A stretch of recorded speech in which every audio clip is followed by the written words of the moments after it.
ಶಿವ ಶಂಕರ ಭಗವತಿ ರಮಣನೇ ಸಮರ್ಪಣೆಯನ್ನು ಮಾಡುವುದರೊಂದಿಗೆ ಗೌರವ ಸಮರ್ಪಣೆಯನ್ನು ಮಾಡಬೇಕಂತೇಳಿ ಅವರಿಗೆ ಕೇಳ್ತಾ ಮೊದಲಿಗೆ ಆಧ್ಯಾತ್ಮಿಕ ಪ್ರವಚನವನ್ನು ಗೈಯುವಂತಹ ಪರಮ ಪೂಜ್ಯರ ಸಿದ್ಧಾರೂಢ ಮಹಾಸ್ವಾಮಿಗಳಿಗೆ ಮಾಲಾರ್ಪಣೆಯನ್ನು ಮಾಡಬೇಕಂತೇಳಿ ಪೂಜಾರವರಲ್ಲಿ ಹಾಗೂ ವ್ಯವಸ್ಥಾಪನಾ ಸಮಿತಿಯ ಸದಸ್ಯರಲ್ಲಿ ವಿನಂತಿಸಿಕೊಳ್ತಾ ಇದ್ದೇನೆ. ಒಂದು ಜೋರಾದ ಚಪ್ಪಾಳೆಯ ಮೂಲಕ ಅವರಿಗೆ ಗೌರವ ಸಮರ್ಪಣೆಯನ್ನು ಮಾಡಬೇಕು. ಶ್ರೀಮನ್ ನಿರಂಜನ ಪ್ರಣವ ಸ್ವರೂಪಿ ಅಭಿನವ ಮೃತ್ಯುಂಜಯ ಮಹಾಸ್ವಾಮಿಗಳಿಗೆ ದೇವಸ್ಥಾನದ ವ್ಯವಸ್ಥಾಪನಾ ಸಮಿತಿಯ ಸದಸ್ಯರು ಮಾಲಾರ್ಪಣೆಯನ್ನು ಮಾಡಿ ಗೌರವವನ್ನು ಸಲ್ಲಿಸಬೇಕು. ಅದೇ ರೀತಿ ಗವಾಯಿಗಳಾಗಿರ್ತಕ್ಕಂತಹ ತೋಟೇಂದ್ರ ಕುಮಾರ್ ಹಾಗೂ ಕಲ್ಯಾಣ ಕುಮಾರ್ ಇವರಿಗೂ ಸಹ ಮಾಲಾರ್ಪಣೆಯನ್ನು ಸಲ್ಲಿಸುವುದರೊಂದಿಗೆ ಗೌರವ ಸಮರ್ಪಣೆಯನ್ನು ಮಾಡಬೇಕು. ಅವರ ಗಾಯನವನ್ನು ನೀವೆಲ್ಲ ಇಲ್ಲಿವರೆಗೂ ಕೇಳಿದಿರಿ. ಅವರಿಗೊಂದು ಜೋರಾದ ಚಪ್ಪಾಳೆಯನ್ನು ತಟ್ಟಬೇಕಂತೇಳಿ ತಮ್ಮಲ್ಲಿ ವಿನಂತಿಸಿಕೊಳ್ತಾ ಮೊದಲಿಗೆ ಪ್ರಾರ್ಥನೆಯನ್ನು ವೀರೇಶ್ವರ ಪುಣ್ಯಾಶ್ರಮ ಗದಗದ ಗವಾಯಿಗಳಾಗಿರುವಂತಹ ಈರುವರು ನಡೆಸಿಕೊಡ್ಬೇಕಂತೇಳಿ ಅವರಲ್ಲಿ ವಿನಂತಿಸಿಕೊಳ್ತಾರೆ.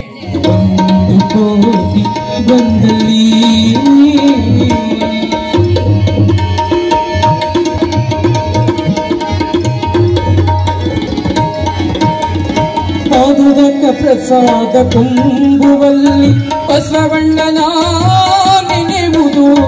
ಪಾದುದಕ ಪ್ರಸಾದ ಕುಂಬುವಲ್ಲಿ ಬಸವಣ್ಣನ ನೆನೆಯುವುದು.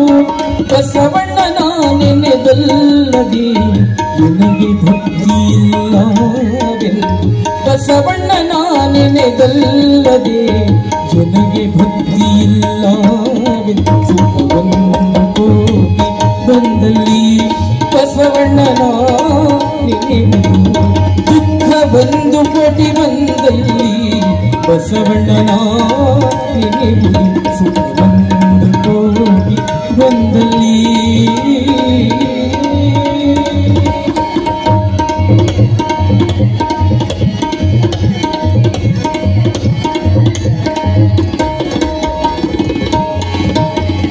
ಬಸವಣ್ಣನ ನೆನೆದಲ್ಲದೆ ನನಗೆ ಮುಕ್ತಿಯಿಲ್ಲವೆಂದು. ಬಸವಣ್ಣನ ನೆನೆದಲ್ಲದೆ ನನಗೆ ಭಕ್ತಿಯಿಲ್ಲವೆಂದು. ಬಸವಣ್ಣ ಬಸವಣ್ಣ ಎನ್ನುತ್ತಿದ್ದೇನೆಯ ಕಾಣಕಲಿ ದೇವರ ದೇವ. ಬಸವಣ್ಣ ಬಸವಣ್ಣ ಎನ್ನುತ್ತಿದ್ದೇನೆಯ ಕಾಣಕಲಿ ದೇವರ ದೇವ. ಸುಖವನ್ನು ಕೋಟಿ ಬಂದಲ್ಲಿ ಬಸವಣ್ಣನ ನೆನೆಯುವುದು. ದುಃಖ ಒಂದು ಕೋಟಿ ಬಂದಲ್ಲಿ ಬಸವಣ್ಣನ ನೆನೆಯುವುದು. ಸುಖ ಒಂದು ಕೋಟಿ ಬಂದಲ್ಲಿ ಬಸವಣ್ಣನ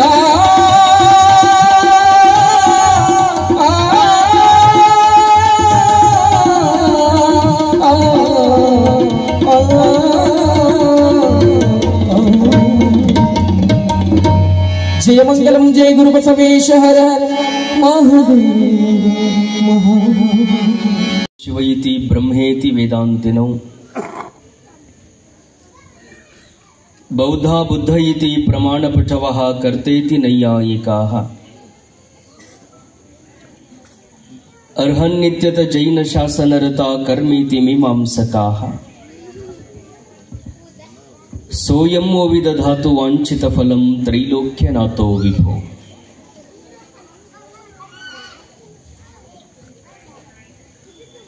ಸದಾವಕಾಲ ಸ್ಮರಣೀಯರಾದ ಮಹಾತ್ಮ ಜಗದ್ಗುರು ಸಿದ್ಧಾರೂಢ ಮಹಾಸ್ವಾಮಿಯನ್ನ, ಸದ್ಗುರು ಷಣ್ಮುಖಾರೂಢ ಯತಿಗಳನ್ನ, ಪರಮಾರಾಧ್ಯ ಆರೂಢ ಜ್ಯೋತಿ ಶಿವಪುತ್ರ ಅಜ್ಜನವರ ಪಾವನ ಸನ್ನಿಧಾನವನ್ನು ಪ್ರಾರ್ಥಿಸಿ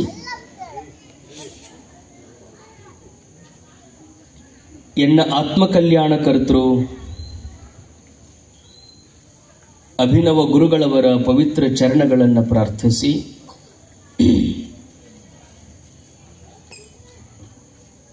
ಬಿಡನಾಳ ಸುಕ್ಷೇತ್ರದ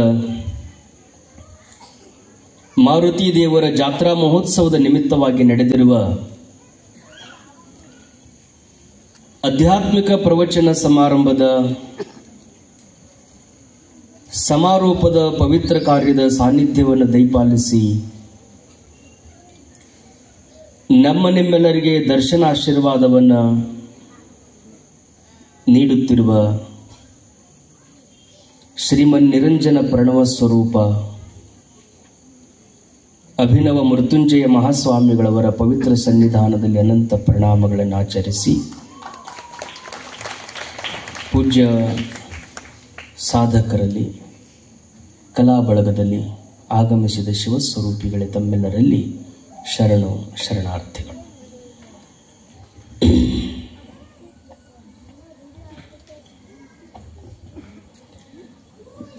ಇಳೆ ನಿಮ್ಮ ದಾನ, ಬೆಳೆ ನಿಮ್ಮ ದಾನ, ಸುಳಿದು ಸೂಸುವ ಗಾಳಿ ನಿಮ್ಮ ದಾನ, ನಿಮ್ಮ ದಾನವನುಂಡು ಅನ್ಯರ ಹೊಗಳುವ ಕುನ್ನಿಗಳ ನೇನೆಂಬೆ ರಾಮನಾಥ.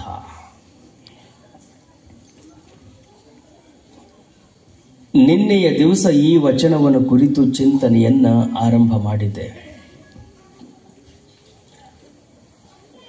ನಿಮ್ಮ ನಿಮ್ಮ ನಿಮ್ಮ ಅನ್ನುವಂತಹ ಶಬ್ದ ನಿಮ್ಮ ಅಂದ್ರೆ ಪರಮಾತ್ಮನದು ಅಂತ ಅರ್ಥ. ನಮ್ಮ ಕಣ್ಣಿಗೆ ಏನು ಕಾಣಿಸ್ತದೆ ಇದೆಲ್ಲವೂ ಪರಮಾತ್ಮನಿಂದ ನಿರ್ಮಿತವಾಗಿರುವಂಥದ್ದು. ಇದೆಲ್ಲವೂ ಪರಮಾತ್ಮನಿಂದ ನಿರ್ಮಿತವಾಗಿರುವಂಥದ್ದು. ನಾವು ಬಹಳಷ್ಟು ಜನ ಅಂದುಕೊಳ್ತೀವಿ ನನ್ನಿಂದ ನಡೀತದೆ, ನಮ್ಮಿಂದ ನಡೀತದೆ ಅಂತ ಹೇಳಿ. ನನ್ನಿಂದ ನಮ್ಮಿಂದ ಏನು ನಡೆಯೋದಿಲ್ಲ. ಇಬ್ಬರು ಇಚ್ಛೆಗಳಿರ್ತಾವ. ಒಂದು ಜೀವ ಸಂಕಲ್ಪ, ಇನ್ನೊಂದು ಈಶ ಸಂಕಲ್ಪ. ಜೀವ ಸಂಕಲ್ಪ, ಈಶ ಸಂಕಲ್ಪ. ಜೀವ ಸಂಕಲ್ಪ ಅಂದ್ರೆ ನಾವು ನೀವು ಏನೆಲ್ಲ ಕೂತ್ಕೊಂಡಿದ್ದೀವಿ ನಾವು ಸಂಕಲ್ಪ ಮಾಡ್ತೀವಿ.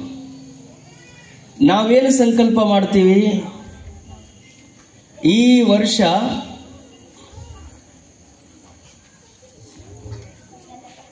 ಶಾಲೆಗೆ ನಮ್ಮ ಹುಡುಗನ ಫಸ್ಟ್ ಬರಬೇಕು ಅಂತ ಸಂಕಲ್ಪ ಮಾಡ್ತೀವಿ. ಈ ವರ್ಷದೊಳಗೆ ಮಗನ ಮದುವೆ ಆಗಬೇಕು ಅಂತ ಸಂಕಲ್ಪ ಮಾಡ್ತೀವಿ. ಈ ವರ್ಷದೊಳಗೆ ಮನಿ ಕಟ್ಟಬೇಕು ಅಂತ ಸಂಕಲ್ಪ ಮಾಡ್ತೀವಿ. ಬೇಡ ಇಲ್ಲಿಂದ ಎದ್ದು ನಾವು ಮನೆಗೆ ಹೋಗಬೇಕು ಅಂತ ಸಂಕಲ್ಪ ಮಾಡ್ತೀವಿ. ಇದಕ್ಕೆಲ್ಲದಕ್ಕೂ ಜೀವ ಸಂಕಲ್ಪ ಅಂತಾರೆ. ಅಂದ್ರೆ ಜೀವನು ತಾನು ಸಂಕಲ್ಪವನ್ನ ಮಾಡ್ತಾನೆ.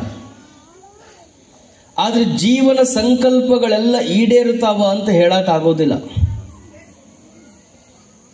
ನೀವು ಮನಿ ಕಟ್ಟಬೇಕು ಅಂತ ಸಂಕಲ್ಪ ಮಾಡಿರಿ ಅಂದ್ರೆ ಅದು ಆಗ್ಬೋದು, ಆಗ್ಲಿಕ್ಕಿಲ್ಲ. ಆದ್ರೆ ಈಶ ಸಂಕಲ್ಪ ಏನಿದೆಯಲ್ಲ ಅದು ಶತಸಿದ್ಧ. ಮದುವೆಗೆ ಹೋಗಬೇಕು ಅಂತ ನಾವು ನೀವೆಲ್ಲರೂ ಸಂಕಲ್ಪ ಮಾಡಿಕೊಂಡು ಮದುವೆ ಸಲುವಾಗಿ ಗಾಡಿ ಹತ್ತಿ ಕೂತಿರ್ತೀವಿ. ಆದ್ರೆ ಈಶ್ವರನ ಸಂಕಲ್ಪ ಏನಾಗಿರ್ತದೆ? ಮಸಣಕ್ಕೆ ಕಳಿಸುವುದಾಗಿರ್ತದೆ. ಮದುವೆಗಂತ ಹೋದವರು ರುದ್ರಭೂಮಿಗೆ ಹೋಗ್ಬಿಡ್ತಾರೆ. ಅಂದ್ರೆ ನಮ್ಮ ನಿಮ್ಮ ಸಂಕಲ್ಪಗಳು ನಡೀತಾವಂತ ನಾವು ವಿಚಾರ ಮಾಡ್ಕೋತಿರ್ತೀವಿ. ನಮ್ಮ ನಿಮ್ಮ ಸಂಕಲ್ಪಗಳ ಜೊತೆಗೆ ಪರಮಾತ್ಮನ ಆಶೀರ್ವಾದ ಅದಕ್ಕಿರಬೇಕು. ನಮ್ಮ ನಿಮ್ಮಗಳ ಜೀವ ಸಂಕಲ್ಪಕ್ಕೆ ಪರಮಾತ್ಮನ ಅನುಗ್ರಹ ಇರಬೇಕು. ನಾವೇನೇ ಸಂಕಲ್ಪವನ್ನು ಮಾಡಿದ್ರು ಪರಮಾತ್ಮ ನಿನ್ನ ಕೃಪೆಯಿಂದ ನಾನು ಮಾಡಿದ ಸಂಕಲ್ಪ ಅದು ಸಿದ್ಧಿಯಾಗಲಿ ಅಂತ ಯಾವ ಜೀವನು ತಾನು ಸಂಕಲ್ಪವನ್ನು ಮಾಡಿ ಪರಮಾತ್ಮನ ಮೇಲೆ ಭಾರವನ್ನು ಹಾಕ್ತಾನೋ ಆತನ ಸಂಕಲ್ಪ ಯಶಸ್ವಿ ಆಗ್ತದೆ ಅನ್ನೋದನ್ನ ನಾವೆಲ್ಲರೂ ನೆನ್ಪಿಟ್ಕೊಂಡಿರ್ಬೇಕು. ನಾನು ಮಾಡ್ತೀನಿ ಅಂತ ಯಾವ ಕಾಲಕ್ಕೂ ಅಂದುಕೋಬಾರದು. ಹಾಗೆ ನನ್ನಿಂದ ಏನು ಇಲ್ಲ ಅನ್ನೋದೇ ದಾಸೋಹ. ಪರಮಾತ್ಮ ನೀಡಿದ್ದೇ ದಾನ.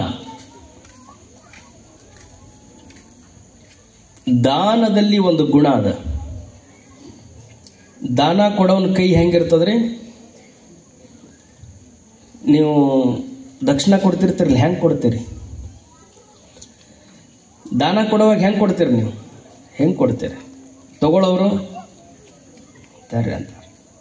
ಅವ್ರಿಗೇನು ಬಂಗಾರ ಕಿರೀಟ ಇರುವಲ್ತಕ, ಬಂಗಾರ ಸಿಂಹಾಸನ ಇರುವಲ್ತಕ ಬೇಡಬೇಕಂದ್ರೆ ಮನುಷ್ಯ ಏನು ಮಾಡಬೇಕು? ಕೈ ಒಡ್ಬೇಕು. ನೀಡವನ ಕೈ ಮ್ಯಾಲಿರ್ತದ, ಬೇಡವನ ಕೈ ಕೆಳಗಿರ್ತದ. ಅದಕ್ಕೆ ದಾನ ಅಂತಾರ. ನೀಡವ ಮ್ಯಾಲಿರ್ತಾನ, ಬೇಡವ ಕೆಳಗಿರ್ತಾನಲ್ಲ, ಅದಕ್ಕೆ ದಾನ ಅಂತಾರ. ದಾನ ಮಾಡುವಾಗ ಮನಸ್ಸಿನೊಳಗೊಂದು ಭಾವ ಇರುತ್ತದೆ, ನಾನು ಕೊಡವ ಅನ್ನುವಂಥ ಭಾವ ಇರುತ್ತದೆ.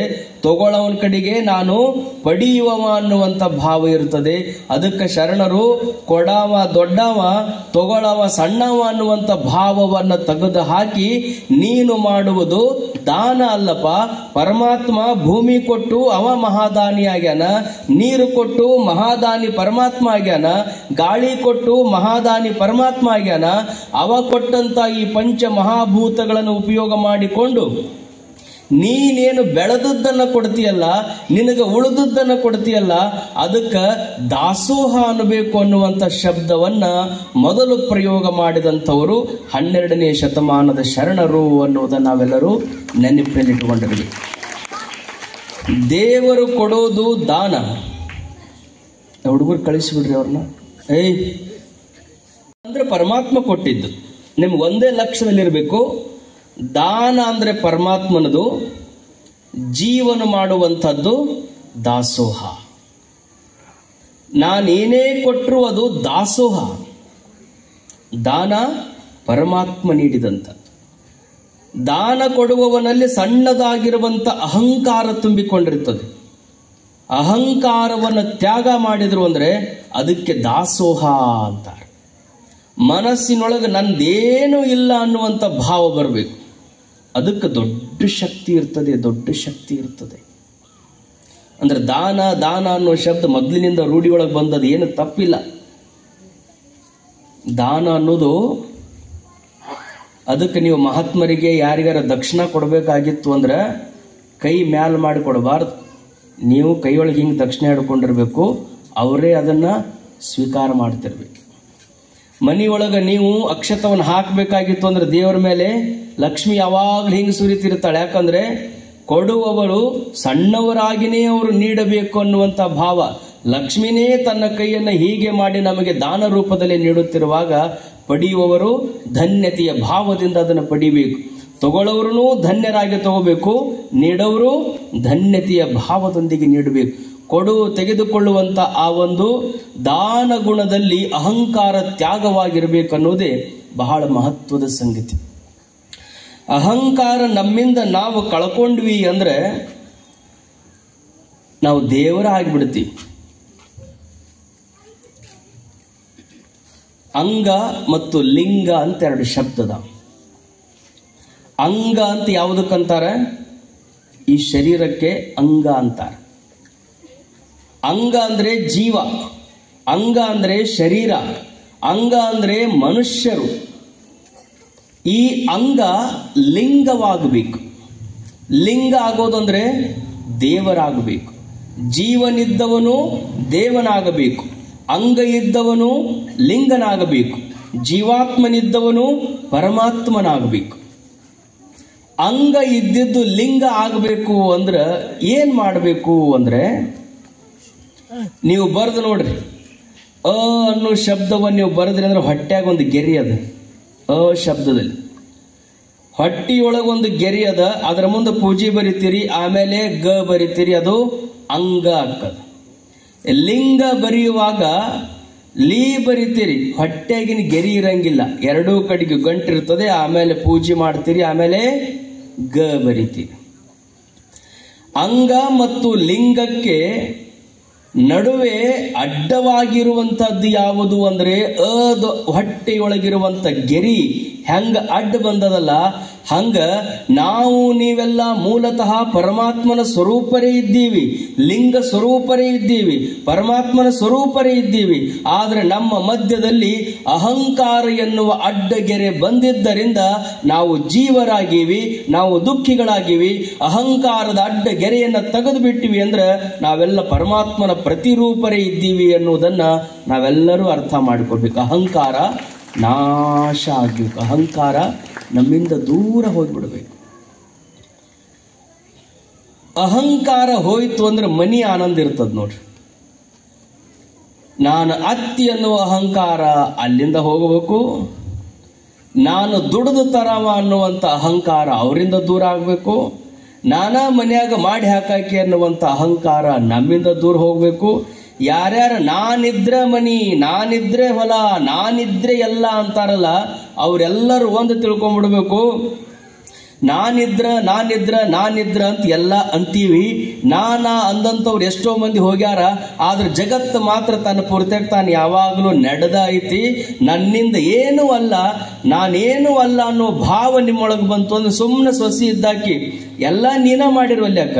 ಆದ್ರೆ ಯಾವಾಗಲೂ ಜಾಣತನ ಏನು ಮಾಡಬೇಕು ಅಂದ್ರೆ ನಮ್ದೇನೂ ಇಲ್ರಿ, ನಮ್ಮ ಮನ್ಯಾಗ ಹಿರಿಯರದಾರ, ನಮ್ಮ ಅತ್ತಿ ಮಾವ ಹೆಂಗೆ ಹೇಳ್ತಾರ ಹಂಗೆ ಮಾಡ್ಕೊಂಡು ಹೊಂಟೀನಿ ಅಂತ ನೀವು ಮಾಡಿದ್ರು ಅವ್ರ ಮೇಲೆ ನೀವು ಭಾರ ಹಾಕಿಬಿಟ್ರಿ. ನಮ್ದೇನು ಇಲ್ಲ ಅಂದ್ರೆ ಅತ್ತಿಗೆ ಬಹಳ ಸಂತೋಷ ಆಗ್ತದ. ಆಕೆ ಕಟ್ಟಿ ಕೂತು ಎಷ್ಟು ಚಲೋ ಐತವ ಅಂತಂದಾಗ ನಂದೇನಿಲ್ಲವ, ನನ್ನ ಕೈಯಾಗ ಶಕ್ತಿ ಇಲ್ಲ, ಕಾಲಾಗ ಶಕ್ತಿ ಇಲ್ಲ, ಏನಿದ್ರು ನನ್ನ ಸೊಸಿ ನನ್ನ ಮಕ್ಕಳು ಮಾಡ್ಕೊಂಡು ಹೋಗ್ತಾರ, ಬಿಸಿ ರೊಟ್ಟಿ ಕೊಡ್ತಾರ, ಆರಾಮ್ ಉಂಡು ಕಟ್ಟಿ ತಣ್ಣಗ ಕುಂತಿ ನೋಡಂತ ನೀವೇನು ಇದ್ರು ನಿಮ್ಮ ಸೊಸಿ ಮೇಲೆ ಹಾಕಿರ್ಬೇಕು. ಸೊಸಿ ಏನೇ ಮಾಡಿದ್ರು ಅತ್ತಿ ಮಾವನ ಮೇಲೆ ಹಾಕಿರ್ಬೇಕು. ನಂದೇನು ಇಲ್ಲ ಅಂತ ಮನಿ ಮಂದೆಲ್ಲ ಅಹಂಕಾರವನ್ನು ತೆಗೆದು ಬಿಟ್ಟಿದ್ರು ಅಂದ್ರೆ ಅದೇ ಮನೆಯೇ ಮಂತ್ರಾಲಯವಾಗ್ತದೆ, ಅದೇ ಮನೆಯೇ ಮಹಾಮನೆ ಆಗ್ತದೆ ಅನ್ನುವುದನ್ನ ನೆನಪಿಟ್ಟುಕೊಂಡಿರಬೇಕು. ಎಲ್ಲಿ ಅಹಂಕಾರವಿಲ್ಲವೋ ಆ ಮನೆಯೇ, ಆ ಮನಸ್ಸೇ ದೇವಾಲಯ, ಆ ಮನಸ್ಸೇ ದೇವಾಲಯ. ನಮಗನಿಸ್ತಿರ್ತದೆ ಸುಮ್ಮನೆ ಎಲ್ಲೋದು ಚಕ್ಡಿ ಕೆಳಗೆ ನಾಯಿ ಓಡ್ತಿತ್ತಂತ.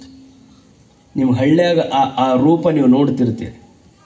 ಈಗ ಎತ್ತು ಹೋಗ್ಯಾವ, ಚಕ್ಡಿ ಹೋಗ್ಯಾವ, ಆದ್ರೂ ಅಪರೂಪಕ್ಕೆ ನೀವೆಲ್ಲರೂ ನೋಡಿದವ್ರು ಇರ್ತೀರಿ. ರೈತ ರಾಶಿ ಮಾಡಿಕೊಂಡು ಚಕ್ಡಿ ತುಂಬ ಚೀಲಗಳನ್ನು ಒಟ್ಟುಕೊಂಡು ಬರ್ತಿದ್ದ ಹೊಲದಿಂದ. ಹಂಗ ಒತ್ಕೊಂಡು ಬರುವಾಗ ಬೆಳಿಗ್ಗೆ ರೈತನ ಜೊತೆ ಎತ್ತು ಚಕ್ಡಿ ಜೊತೆ ಮನೆಯಾಗಿದ್ದ ನಾಯಿನೂ ಹೋಗಿತ್ತದು. ರಾಶಿ ಮಾಡಿಕೊಂಡು ಚೀಲ ಚಕ್ಡಿ ತುಂಬ ಕಟ್ಟಿಕೊಂಡು ಎತ್ತುಗಳೆಲ್ಲ ಅದನ್ನು ಹೊತ್ತುಕೊಂಡು ನಡೆದು ದೂರದಿಂದ ಬಂದಿದ್ದು. ನೀರು ಕುಡ್ತಿದ್ದಿಲ್ಲ, ಏನೂ ಇಲ್ಲ. ಎತ್ತಿನ ಬಾಯಿಯಿಂದ ಬುರುಗು ಬರ್ತಿತ್ತು, ಶಕ್ತಿ ಎಲ್ಲ ನಿತ್ರಾಣ ಆದಂಗಾಗಿತ್ತು. ಆದ್ರೂ ಅವು ರೈತ ಬೆಳೆದಂಥ ಎಲ್ಲ ಬೆಳೆಯ ರಾಶಿಯನ್ನು ಹೊತ್ಕೊಂಡು ಧನ್ಯತೆಯ ಭಾವದೊಂದಿಗೆ ಎತ್ತು ಬರ್ತಿದ್ವು. ಅದ್ರ ಕೆಳಗಿದು ಓಡಿ ಬರ್ತಿತ್ತು. ಎಲ್ಲಿ? ಚಕ್ಡಿ ಕೆಳಗ ಓಡಿ ಬರ್ತಿದ್ವು ನಾ ಯಾವಾಗಲೂ. ಅದಕ್ಕ ಮ್ಯಾಲ ರಾಶಿಯದ ಚಕ್ಡಿ ಕೆಳಗಿದು ಓಡಾಕತ್ತದ. ಬಿಸಿಲು ಎತ್ತು ತಿಂದಾವ, ಬಿಸಿಲು ರೈತ ತಿಂದಾನ, ನೆಳ್ಳಗನ ಇದು ಓಡಿ ಬರಾಕತ್ತದ. ನಾಲ್ಗಿ ಮಾತ್ರ ಎಷ್ಟು ಉದ್ದು ತೆಗೆದೈತಿ ಅಂದ್ರ ಇಡೀ ಚಕ್ಡಿನ ತಾನ ಹೊತ್ಕೊಂಡು ಬಂದಿನ ಅನ್ನುವಂಗ ನಾಲ್ಗಿ ತೆಗೆದಿರ್ತದೆ. ಬಂದು ಚಕ್ಡಿ ಕೊಳ್ಳ ಹರಿಯೋ ಮುಂದೆ ನಾಯಿ ದೂರ ಕುಂತು ತೇಕಾಕತ್ತಿತ್ತಂತ. ರೈತ ಕೇಳಿದ, ಯಾಕೆ ಈ ನಮ್ಮನೆ ತೇಕಾಕತ್ತಿ ಅಂತೇಳಿ. ಯಾಕಂತ ಕೇಳ್ತಾರೆ, ಹೊಲದಾಗಿಂದ ಇದನ್ನೆಲ್ಲ ಎಳ್ಕೊಂಡ್ ಬಂದವ್ರು ಯಾರು ಎಷ್ಟೊತ್ತನ ಅಂತಂತ. ಅದು ಎಳ್ಕೊಂಡು ಬಂದದನ್ರಿ, ಅದು ಎಳ್ಕೊಂಡು ಬಂದಿಲ್ಲ, ಚಕ್ಡಿ ನೆಳ್ಳೊಳಗೆ ತಾನು ಬಂದದು. ಚಕ್ಡಿ ನೆಳ್ಳೊಳಗೆ ಬಂದು ತಾನ ಎಲ್ಲ ಎಳ್ಕೊಂಡು ಬಂದೀನಿ ಅಂತ ಹೆಂಗ ನಾಯಿ ಭಾವಿಸದಲ್ಲ, ಹಂಗ ನಮಗೂ ಬಹಳಷ್ಟು ಸರಿ ಅನಿಸ್ತದ. ನಾವ ಎಲ್ಲ ಎಳ್ಕೊಂಡು ಹೊಂಟೀವಿ ಅಂತ ಹೇಳಿ. ನಾವು ನೀವು ಏನು ಎಳ್ಕೊಂಡು ಹೊಂಟಿಲ್ಲ. ಪರಮಾತ್ಮನೆಂಬ ಮಾಲೀಕ ಅವ ಕೊಟ್ಟು ಇಷ್ಟು ದಿವಸ ನೀನು ಆರಾಮಿರುವಂತ ಈ ಭೂಮಿಗೆ ಕಳಿಸ್ಯಾನ, ಅವಂದೇ ಎಲ್ಲ ಐತಿ ಅಂತ ಧನ್ಯತೆಯ ಭಾವದೊಂದಿಗೆ ನಾವು ಇದ್ವಿ ಅಂದ್ರೆ ಏನು ಚಿಂತಿಲ್ಲ. ನಾಯಿ ಓಡಿ ಬಂದಂಗ ಸುಮ್ಮ ನೆಳ್ಳೊಳಗೆ ನಾವಿದ್ದು ಹೋಗಾಕ್ ಬಂದವ್ರು 4 ದಿವಸ ಅಂತ ಕಿಂಕರದ ಭಾವ ನಮ್ಮೊಳಗೆ ತುಂಬಿಕೊಂಡಿರ್ಬೇಕು. ಎಲ್ಲ ಎಳ್ಕೊಂಡು ಬಂದು ಎತ್ತಿ ಹೆಂಗೆ ಶಾಂತಿ ಇರ್ತಾವ, ನೀವೇ ಎಲ್ಲ ಮಾಡಿದ್ರೆ ಶಾಂತವಾಗಿದ್ದು ಬಿಡಬೇಕು ಅಂತಾರೆ ಶರಣರು. ಅದಕ್ಕೆ ದಾಸೋಹ ಅನ್ನುವ ಶಬ್ದವನ್ನು ಅವರು ಪ್ರಯೋಗ ಮಾಡ್ತಾರೆ. ಈ ಅಹಂಕಾರ ಮನುಷ್ಯನಿಗೆ ಬರಬೇಕಾದ್ರೆ ಯಾವಾಗ ಬರ್ತದೆ? ಈ 4 ಅಂಶಗಳಿದ್ದಾಗ ಅಹಂಕಾರ ಬರ್ತದೆ. ಯೌವನಂ ಧನ ಸಂಪತ್ತಿ ಪ್ರಭುತ್ವಂ ಅವಿವೇಕತಾ ಏಕೈಕಮಪ್ಯಮನರ್ಥಾಯ ಕಿಮು ಯತ್ರ ಚತುಷ್ಟಯಂ. ಅಹಂಕಾರ ಬರಬೇಕಾಗಿತ್ತು ಅಂದ್ರೆ ಸುಮ್ಮನೆ ಬರುವುದಿಲ್ಲ. ಈ 4 ಗುಣ ಇದ್ದವರಿಗೆ ಅಹಂಕಾರ ಬರ್ತದೆ. ಏನಿರಬೇಕು? ಅಹಂಕಾರಿ ಅದಾನಂದ್ರೆ ಅವನಲ್ಲಿ ಯೌವನ ಇರ್ತದೆ. ತಾರುಣ್ಯ ಇತ್ತು ಅಂದ್ರೆ ಅಹಂಕಾರ ಬರ್ತದೆ ಅಂತಾರೆ ನೋಡ್ರಿ ಕೆಲವು ಮಂದಿ. ಮೀಸಿ ಬಂದವನಿಗೆ ದೇಶ ಕಾಣಂಗಿಲ್ರಿ ಅಂತಿರ್ತಾರ. ಅಂದ್ರೆ ಅವ ಯಾರಿಗೂ ಬಗ್ಗಂಗಿಲ್ಲ. ಯೌವನ ಇತ್ತು ಅಂದ್ರೆ ಮನುಷ್ಯನನ್ನ ಅಹಂಕಾರಿಯನ್ನಾಗಿ ಮಾಡುತ್ತದೆ. ಮತ್ತು ಯೌವನ ನಿಮಗೆಲ್ಲ ಬಂದದ ಅಂದ ಬಳಿಕ ಅದನ್ನ ತಿಳ್ಕೊಂಡು ಈ ಯೌವನದೊಳಗ ನಾನು ಅಹಂಕಾರಿಯಾಗದೆ ದುರಹಂಕಾರಿಯಾಗದೆ ಪರಮಾತ್ಮನಲ್ಲಿ ನಿರಹಂಕಾರಿಯಾಗಿ ಬದುಕುವಂತ ಗುಣವನ್ನು ಕರುಣಿಸುವಂತ ಯೌವನದಲ್ಲಿ ಪ್ರತಿಯೊಬ್ಬ ಯುವಕನೂ ಬೇಡಿಕೊಳ್ಳಬೇಕು, ನಿರಹಂಕಾರಿಯಾಗಿರಬೇಕು. ಯೌವನ ಧನ ಸಂಪತ್ತಿ. ಎರಡನೇದು ಯಾವುದು ಅಂದ್ರೆ ರೊಕ್ಕ. ಕಾಂಚನವೆಂಬ ನಾಯಿಯ ನೆಚ್ಚಿ ನಿಮ್ಮನ ಮರೆದನಯ್ಯ, ಕಾಂಚನಕ್ಕೆ ವೇಳೆಯಹುದಲ್ಲದೆ ಲಿಂಗಕ್ಕೆ ವೇಳೆಯಿಲ್ಲ. ಪರಮಾತ್ಮನನ್ನ ಮರೆಸೋದು ಯಾವುದಂದ್ರೆ ರೊಕ್ಕ ನೋಡ್ರಿ. ನಿಮಗೆ ತಿಳ್ಕೊಂಬಿಡ್ಬೇಕಿಷ್ಟ, ನೀವು ದೇವರು ನಿಮಗೆ ಬಹಳ ರೊಕ್ಕ ಕೊಡಾಕತ್ತಾನ ಅಂದ್ರ ಅವ ನಿಮ್ಮಿಂದ ದೂರ ಹೋಗುವಂತ ಯೋಜನೆ ಮಾಡಾಕತ್ತಾನ ಅಂತ ತಿಳ್ಕೋಬೇಕು. ಅವಾಗ ಭಕ್ತ ಆದವ ಬಹಳ ಶಾಣೆ ಆಗ್ಬೇಕು. ಏನು? ಪರಮಾತ್ಮ ನೀನ್ ನನಗೆ ಬೇಕಾದಷ್ಟು ಅನುಗ್ರಹ ಮಾಡು, ಬೇಕಾದಂತ ಸಂಪತ್ತನ್ನು ಕೊಡು, ಆದ್ರ ನಿನ್ನ ಮರೆಯುವಂತ ಸಂಪತ್ತನ್ನು ನನಗೆ ಕೊಡ್ತಿದ್ದಿ ಅಂದ್ರೆ ಈ ಸಂಪತ್ತ ನನಗೆ ಬೇಡ, ನೀ ಬೇಕೇ ಹೊರತು ಈ ಸಂಪತ್ತು ಬೇಡ ಅಂತ ಯಾವ ತಿಳ್ಕೊಂಡು ಬದುಕ್ತಾನಲ್ಲ ಅವ ಬಹಳ ದೊಡ್ಡವ. ಪರಮಾತ್ಮ ಕೊಡ್ಲಿ, ಅವ ಕೊಟ್ಟು ನನ್ನ ಮರಿತಾನ ಏನು ಅಂತ ನೋಡ್ತಿರ್ತಾನ. ಆದ್ರೆ ಜಾಣನಾದಂತ ಭಕ್ತ ಇದೆಲ್ಲವೂ ಪರಮಾತ್ಮನ ಅನುಗ್ರಹ ಐತೆ ಹೊರತು ಇದು ನಂದೇನು ಇಲ್ಲ ಅಂತ ತಿಳಿದ ಅಂದ್ರೆ ಬಹಳ ಆನಂದ ಇರ್ತಾನ, ಬಹಳ ಆನಂದ ಇರ್ತಾನ. ಕಾಂಚನ ಬಂದು ನನ್ನನ್ನು ಮರಿವಂಗ ಮಾಡುತ್ತದೆ ಅಂತ ಪರಮಾತ್ಮನಲ್ಲಿ ಹೇಳ್ತಾರೆ. ಅವ ಹರನೀವ ಕಾಲಕ್ಕೆ ಸಿರಿಯು ಬೆನ್ನಲಿ ಬರ್ಕು ಹರಿದ ಹೆದ್ದರೆಯು ಕೆರೆ ತುಂಬಿದಂತಯ್ಯ, ಪರಮ ನಿರಂಜನನತ ಮರೆವ ಕಾಲಕ್ಕೆ ತುಂಬಿದ ಹರವಿಯ ಕಲ್ಲು ಕೊಂಡಂತೆ ಕೂಡಲ ಸಂಗಮ ದೇವ. ನಿಮ್ಮ ಪುಣ್ಯ ಬಹಳ ಗಟ್ಟಿ ಇತ್ತು ಅಂದ್ರೆ, ನೀವು ಮಾಡಿದಂತ ಸುಕೃತ ಬಹಳ ಚಲೋ ಇತ್ತು ಅಂದ್ರೆ, ನಿಮ್ಮ ತಂದೆ ತಾಯಿಗಳು ಮಾಡಿದಂತ ಸೇವಾ ಫಲದ ಭಾಗ್ಯ ನಿಮ್ಮ ಮೇಲೆ ಇತ್ತು ಅಂದ್ರೆ, ಯಾವುದೋ ಊರಾಗ ಮಳಿ ಆತಂದ್ರೆ ನಿಮ್ಮೂರ್ ಕೆರೆ ತುಂಬಿರ್ತದ. ನಿಮ್ಮೂರಾಗ ಮಳಿ ಆಗಿಲ್ಲ, ಎಲ್ಲೋ ಆದ ಮಳೆಯಿಂದ ನಿಮ್ಮೂರು ಕೆರೆ ತುಂಬಿ ನಿಮ್ಮೂರೆಲ್ಲ ಹೆಂಗ ಸಂಪದ್ಭರಿತವಾಗಿರ್ತದ, ಫಲಭರಿತವಾಗಿರ್ತದ. ಯಾರೋ ಮಾಡಿದ ಪುಣ್ಯದ ಫಲದಿಂದ ನಿನ್ನ ಹತ್ರ ಬಂದು ಸಂಪತ್ತು ಅನ್ನೋದು ಕಾಲು ಮುರ್ಕೊಂಡು ಬಿದ್ದಿರ್ತದೆ. ಹಂಗ ಬಿದ್ದಾಗ ಬಹಳ ಎಚ್ಚರದಿಂದ ಇರಬೇಕು.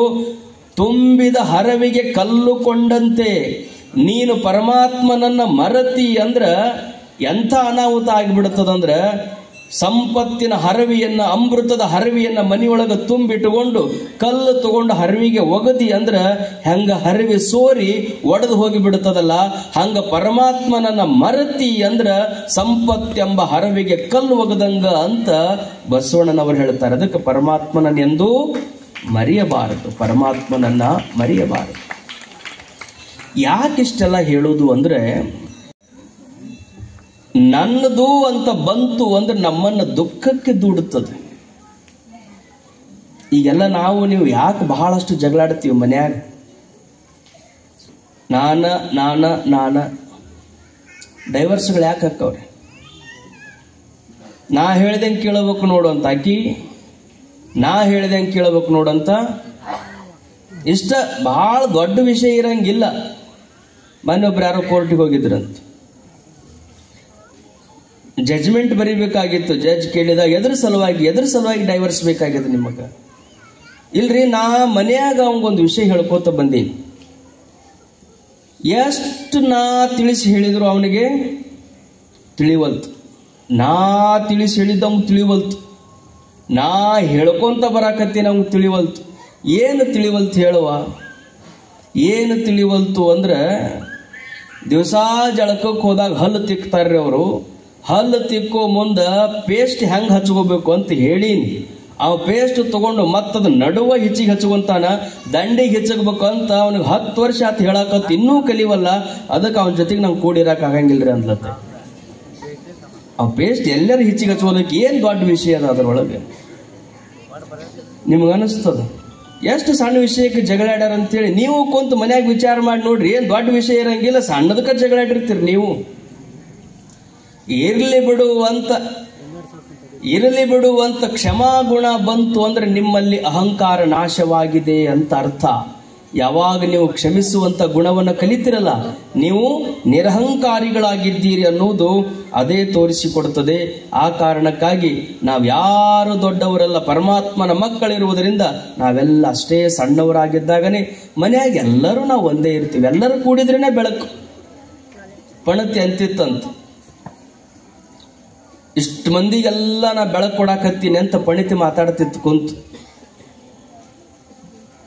ಅದಕ್ಕಿನ್ನೂ ಪೂರ್ತಿ ಮಾತು ಬರಾಕತ್ತಿದ್ದಿಲ್ಲ. ಹಿಂಗ ಒಳಗ ಮಾತಾಡ್ಬೇಕನ್ನೋ ಭಾವ ಬರಾಕತ್ತ ತಕ್ಷಣನೇ ಅದು ಒಳಗ ಹಗೂರ್ಕ ಪಣತಿ ಒಳಗಿದ್ದಂತ ಎಣ್ಣಿಗೆ ಗೊತ್ತಾತು. ಎಣ್ಣೆಂತೂ ಪಣತಿ ಬೆಳಕು ನಿನ್ನಿಂದ ಅಲ್ಲ, ಬೆಳಕು ಯಾರು ಕೊಡಾಕತ್ತಾರ? ನಾ ಬೆಳಕು ಕೊಡಾಕತ್ತೀನಿ ಅಂತ ಎಣ್ಣೆ ಅಂತ. ಎಣ್ಣೆ ನೋಡಿದ್ದನ ಒಳಗಿದ್ದ ಬತ್ತಿ ಅಂತೂ ಎಣ್ಣೆ ಬೆಳಕು ನಿಂದಲ್ಲ. ಯಾರ್ದು ಬೆಳಕು? ಒಳಗಿದ್ದ ಬತ್ತಿ ಹತ್ತಿ ಹೇಳಕತ್ತು ನಾ ಬೆಳಕು ಕೊಡಾಕತ್ತಿ. ಎಣ್ಣೆ ಮತ್ತು ಬತ್ತಿ ಜಗಳಾಡಕತ್ತು. ಎಣ್ಣೆ ಹೇಳಕತ್ತು, ಬತ್ತಿ ನೀ ಬರೇ ಹತ್ತಿ, ನಾ ನಿನ್ನ ಒಳಗಿಲ್ಲ ಅಂದ್ರೆ ಸುಟ್ಕೊಂಡು ಸತ್ತಿ ಅಂತ. ನಾನ ಬೆಳಕು ಕೊಡ. ಎಣ್ಣೆ ಬತ್ತಿ ಇವೆರಡು ಗುದ್ದಾಡಕತ್ತಾನ. ಪಣತಿ ವಿಚಾರ ಬಂತು. ನನ್ನ ತಲೆಯಾಗ ಇದು ಮೊದಲು ಬಂದಿತ್ತು. ಇವು ಎರಡು ಬಹಳ ಜೋರು ಜಗಳಾಡಕತ್ತಾನ ಪಣತಿ ಅಂತೂ. ಇಲ್ಲ, ನೀವಿಬ್ರು ಹಿಂಗ ಜಗಳಾಡ್ರಿ, ನಾನು ಒಂದು ಮುಂಜಾನಿಂದ ಅಂಗಾತ ಕುಂತು ಸಾಕಾಗ್ಯದ. ಹನುಮಂತನ ಮುಂದ ಎಷ್ಟು ವರ್ಷ ಆತ ನಾನು ಹಿಂಗ ಅಂಗಾತನ ಕುಂತ್ಕೊಂಡಿನಿ. ಅಂಗಾತ ಕುಂತು ನನಗೆ ಸ್ವಲ್ಪ ಬೆನ್ನು ನೋವು ಬಂದದ, ಅದಕ್ಕೆ ನಾ ಒಂದು 5 ನಿಮಿಷ ಡಬ್ ಮಕ್ಕೊಂತೀನಂತಂತ. ಪಣತಿ ಡಬ್ಬು ಬಿದ್ರ ಎಣ್ಣೆಯೂ ಇಲ್ಲ, ಬತ್ತಿಯೂ ಇಲ್ಲ, ಬೆಳಕು ಇಲ್ಲ. ಹಂಗ ಬೆಳಕು ಅಂದ್ರ ಪಣತಿಯೂ ಬೇಕು, ಎಣ್ಣೆಯೂ ಬೇಕು, ಬತ್ತಿಯೂ ಬೇಕು. ಅದಕ್ಕೆ ಮುಟ್ಟಿಸುವ ಜ್ಯೋತಿ ಹೆಂಗ ಬೇಕು ಹಂಗ ಒಂದು ಮನೆ ಎಂಬ ಪಣತಿ ಬೆಳಗಬೇಕಾಗಿತ್ತು. ಅಂದ್ರೆ ಅಲ್ಲಿ ಅತ್ತಿ ಬೇಕು, ಮಾವ ಬೇಕು, ಸೊಸೆ ಬೇಕು, ಮಕ್ಕಳು ಬೇಕು, ಮೊಮ್ಮಕ್ಕಳು ಬೇಕು. ಎಲ್ಲರೂ ಕೂಡಿ ಇದ್ರೇನೆ ಆ ಮನೆ ಅನ್ನುವಂಥ ಪ್ರಣತಿ ಯಾವಾಗಲೂ ಬೆಳಗುತ್ತಿರ್ತದೆ ಅನ್ನುವುದನ್ನ ನಾವು ನೆನಪಿನಲ್ಲಿಟ್ಟುಕೊಂಡಿರ್ಬೇಕು. ನಾವೊಬ್ಬರ ಅಂದ್ರೆ ಆ ಮನೆಗೆ ಯಾವ ಬೆಲೆಯೂ ಇಲ್ಲ. ಎಲ್ಲರೂ ಕೂಡಿದ್ರನೇ ಮನೆ, ಎಲ್ಲರೂ ಕೂಡಿದ್ರನೇ ಮನೆ. ಹಾಗೆ ಕೂಡಿ ಬದುಕುವುದನ್ನ ಕಲಿಬೇಕಾಗಿತ್ತು. ಅಂದ್ರೆ ಅಹಂಕಾರವನ್ನು ನಾವು ತ್ಯಾಗ ಮಾಡಿಕೊಳ್ಳಲೇಬೇಕು. ಅಹಂಕಾರ ಬರಬಾರ್ದಾಗಿತ್ತು ಅಂದ್ರೆ ನಮ್ಮಲ್ಲಿ ದಾನ ಗುಣ ಇರಬೇಕು, ದಾಸೋಹದ ಗುಣ ಇರಬೇಕು. ದಾನ ಅಂದಾಗಲೆಲ್ಲ ನಮಗೆ ನೆನಪಿಗೆ ಬರುತ್ತದೆ ಯಾರು? ದಾನಶೂರ ಕರ್ಣರಿ. ಕೊಡಬೇಕು. ನಿಜಗುಂಡ್ರು ಹೇಳ್ತಾರೆ, ಸವೆಯುವುದು ಶರಣತತಿಗೆ ಸವೆಯುವುದು ಉಂಬುದು. ಪರಮಾತ್ಮ ನಿಮಗ ಸಂಪತ್ತನ್ನು ಕೊಟ್ಟಾನಂದ್ರ 2 ಕೆಲಸಕ್ಕೆ ಉಪಯೋಗ ಮಾಡ್ಬೇಕಂತಾರ. ಶರಣತತಿಗೆ ಸವೆಯುವುದು, ಎಲ್ಲಿ ಒಳ್ಳೆ ಕೆಲಸಗಳು ನಡೆದಿರ್ತಾವ, ಎಲ್ಲಿ ಒಳ್ಳೆ ಉತ್ತಮವಾಗಿರುವಂತ ಸಂಗತಿಗಳು ನಡೆದಿರ್ತಾವ, ಉತ್ತಮ ಜನ ಕೂಡಿ ಚಿಂತನೆ ಮಾಡಾಕತ್ತಾರಂದ್ರ ಅಲ್ಲಿ ನಿಂದ ಏನು ಶಕ್ತಿ ಅದ ಆ ಶಕ್ತಿಗೆ ಅನುಗುಣವಾಗಿ ನೀನು ಅವರಿಗೆ ಊಟಕ್ಕೆ ನೀಡಬೇಕು. ಅದು ಶರಣತತಿಗೆ ಸವೆಯುವುದು. ಕೊಡ್ಬೇಕು. ಕೊಡಕ್ ಆಗಂಗಿಲ್ರಿ, ನಾವು ದುಡಿದ ಇನ್ನೊಬ್ಬರಿಗೆ ಯಾಕೆ ಕೊಡೋಣ ಅಂದ್ರ ನೀನರ ಉಣಬೇಕು, ನೀನರ ಉಪಭೋಗ ಮಾಡಬೇಕು, ಇಲ್ಲವೇ ದಾಸೋಹಕ್ಕಾಗಿ ನೀಡಿ ಆದ್ರೂ ನೀಡಬೇಕು. ಕೆಲವು ಮಂದಿ ಬಣವೆಯಾಗಿದ್ದ ನಾಯಿ ಇದ್ದಂಗೆ ಇರ್ತಾರ. ಅವ್ರು ಗೊತ್ತಾತಿಲ್ರಿ ಬಣವೆಯಾಗಿದ್ದ ನಾಯಿ ಅಂದ್ರ? ಬಣವಿ ಒಳಗ ನಾಯಿ ಮಕ್ಕೊಂಡಿರ್ತದ. ಅದು ಆಕಳ ಹುಲ್ಲು ತಿನ್ನಾಕ್ ಬಂತ, ಮೇವು ತಿನ್ನಾಕ್ ಬಂತಂದ್ರೆ ತಿನ್ನಿಸ್ಕೊಡ್ತದನ್ರಿ. ಅದು ತಾನರ ತಿಂತದನು? ತಾನೂ ತಿನ್ನಂಗಿಲ್ಲ. ಬಂದಂತ ದನಗಳಿಗೆ ತಿನ್ನಾಕ್ ಬಿಡ್ತದೇನು? ತಾನೂ ತಿನ್ನಂಗಿಲ್ಲ, ಅದಕ್ಕೂ ತಿನ್ನಾಕ್ ಬಿಡ್ಲಿಲ್ಲ ಅಂದ್ರೆ ಅದನ್ನ ತಗೊಂಡು ಏನ್ ಮಾಡುತ್ತದೆ? ಹಂಗ ಇದ್ದ ಸಂಪತ್ತನ್ನ ನೀವಾದ್ರೂ ಸದುಪಯೋಗ ಮಾಡಿಕೊಳ್ಳಬೇಕು. ಇಲ್ಲವೇ ಸಮಾಜಕ್ಕಾಗಿ ಅದನ್ನ ದಾನ ರೂಪದಲ್ಲಿ ಪರಿವರ್ತನೆ ಮಾಡ್ಕೊಳ್ತಾನೆ ಇರ್ಬೇಕು. ನಿಮ್ ಲಕ್ಷ್ಯ ಇರ್ಲಿ, ನಮವೇನಿಲ್ಲ ಗಾಂಧಿ ಮುತ್ಯ ನೋಟ್ ಅದಾವಲ್ಲ, ಇವನ್ನ ಅಮೆರಿಕದಾಗ ಯಾರ ನಡೆಸ್ತೀರಿ? ನಮ್ಮ ರೊಕ್ಕ ಅಮೆರಿಕದಾಗ ನಡೀತಾವಂತೀರ? ಬ್ಯಾಡ, ಇಲ್ಲೇ ಮಗ್ಲು ಹೋಗ್ರಿ. ಪಾಕಿಸ್ತಾನದಾಗ ನಡೀತಾವನ್ರಿ ನಮ್ಮ ದುಡ್ಡು, ನೇಪಾಳದಾಗ ನಡೀತಾವನ್, ನಮ್ಮ ದೇಶಕ್ಕೆ ಹಚ್ಕೊಂಡದವೆಲ್ಲ ಇವು ನಡೆಯಲ್ಲ. ಮತ್ತು ಆ ದೇಶದೊಳಗೆ ನಮ್ಮ ರೊಕ್ಕ ನಡಿಬೇಕಂದ್ರೆ ಏನ್ ಮಾಡ್ಬೇಕು ನಾವು? ನಮ್ಮ ರೊಕ್ಕ ತಗೊಂಡು ಹೋಗಿ ಮನಿ ಎಕ್ಸ್ಚೇಂಜರ್ ಅಂತ ಇರ್ತದ, ಏರ್ಪೋರ್ಟಿನೊಳಗ ಮನಿ ಎಕ್ಸ್ಚೇಂಜರ್ ಅಂತ ಇರ್ತದ. ಅಲ್ಲಿ ನಮ್ಮ ರೊಕ್ಕ ನಾವು ಅವ್ರಿಗೆ ಕೊಟ್ಟಿವಿ ಅಂದ್ರೆ ಅಮೆರಿಕದ ಡಾಲರ್ ಅವ್ರು ನಮಗೆ ಕೊಡ್ತಾರೆ. ನಮ್ಮ ರೊಕ್ಕ ಅಲ್ಲಿ ಕಟ್ಟಬೇಕು, ಅಮೆರಿಕದ ಡಾಲರ್ ನಾವು ತಗೊಂಡ್ವಿ ಅಂದ್ರೆ ಆ ಡಾಲರ್ ಅಮೆರಿಕ ತುಂಬಾ ನಡೀತದ. ನಾವು ಇಲ್ಲಿ ಗಳಿಸಿದ ರೊಕ್ಕ ಇದ ಭೂಮಿ ಮ್ಯಾಲಿರುವ ಅಮೆರಿಕದೊಳಗ ನಡೆಯಂಗಿಲ್ಲ ಅಂದ್ರ ನಾವು ನೀವು ಇಲ್ಲಿ ಕೂಡಿಸಿಟ್ಟಂತ ಈ ರೊಕ್ಕ ಸ್ವರ್ಗದಾಗ ಹೆಂಗ ನಡೀತದ ಹೇಳ್ರಿ? ಈ ಜಗತ್ತ ಬಿಟ್ಟು ನಾವು ಮ್ಯಾಲ ಹೋದಾಗ ಅಲ್ಲೆಲ್ಲಾರ ನಡೀತದ ನಮ್ಮ ರೊಕ್ಕ? ನಡೆಯಂಗಿಲ್ಲ. ಆದ್ರೆ ನಡೆಸ್ಬೇಕಾಗಿತ್ತು. ನಾವು ಹೆಂಗ ನಡೆಸ್ಬೇಕು? ಇಲ್ಲಿ ರೊಕ್ಕ ತಗೊಂಡೋಗಿ ಮನಿ ಎಕ್ಸ್ಚೇಂಜ್ ಆಫೀಸ್ನಾಗ ಕಟ್ಟಿದಾಗ ಹೆಂಗ ಅಮೆರಿಕದ ಡಾಲರ್ ನಮಗ್ ಕೊಟ್ರಲ್ಲ, ಹಂಗ ನಾವು ಮನಿಯೊಳಗೆ ಎಷ್ಟೋ ಸಂಪಾದನೆಯನ್ನು ಮಾಡಿ ಇಟ್ಕೊಂಡಿರ್ತೀವಿ. ಆ ಸಂಪಾದನೆ ಸ್ವರ್ಗದಲ್ಲಿ ನಡಿಬೇಕಾಗಿತ್ತು ಅಂದ್ರೆ ಮಾರುತಿ ದೇವಾಲಯದ ಜಾತ್ರೆಯೊಳಗೆ ತಂದು ದಾಸೋಹಕ್ಕಾಗಿ ನೀವು 100 ರೂಪಾಯಿ ಕೊಟ್ರಿ ಅಂದ್ರ ಆ 100 ರೂಪಾಯಿ ಪುಣ್ಯ ಪರಿವರ್ತನೆಯಾಗಿ ಸ್ವರ್ಗದೊಳಗೆ ನಿಮ್ಮ ಪುಣ್ಯ ನಡೀತೈತೆ ಹೊರತು ನಿಮ್ಮ ರೊಕ್ಕ ನಡೆಯಂಗಿಲ್ಲ. ಪುಣ್ಯದ ಲೆಕ್ಕ ಮಾಡಿರೆ ಯಾಕ ಬೇಕಾದಾಗ ರೊಕ್ಕ. ನಿಮ್ಗೆ ಸ್ವರ್ಗದೊಳಗೆ ಏನಾರ ಖರ್ಚು ಮಾಡಕ್ಕೆ ರೊಕ್ಕ ಬೇಕಾಗಿದ್ದು ಅಂದ್ರೆ ಪುಣ್ಯ ಗಳಿಸುವರಿ. ಪುಣ್ಯ ಮಾಡಿದ್ರಿ ಅಂದ್ರೆ ಆ ಪುಣ್ಯ ಅಲ್ಲಿ ನಡೀತೈತೆ ಹೊರತು ಈ ಹಾಳಿ ರೊಕ್ಕ ಆ ದೇಶದಾಗ ನಡೆಯಂಗಿಲ್ಲ. ಇಂಥ ದಾನಕ್ಕೆ ಹೆಸರಾದಂಥವನು ಅಂದ್ರೆ ಕರ್ಣ. ಆತನ ಕಥೆಯನ್ನು ನೀವು ಕೇಳಲೇಬೇಕು. ಕರ್ಣ ಅರ್ಜುನನಿಗೊಮ್ಮೆ ಮಾತ್ಸರ್ಯ ಬಂತು. ಏನು ಕರ್ಣ ಅಂತ ದಾನ ಮಾಡ್ತಾನ? ಇರುವುದ ಒಂದು ಸಣ್ಣ ರಾಜ್ಯ, ಅವನಿಗಿಂತಲೂ ನಾ ಬೇಕಾದಷ್ಟು ದಾನ ಮಾಡಬಲ್ಲೆ.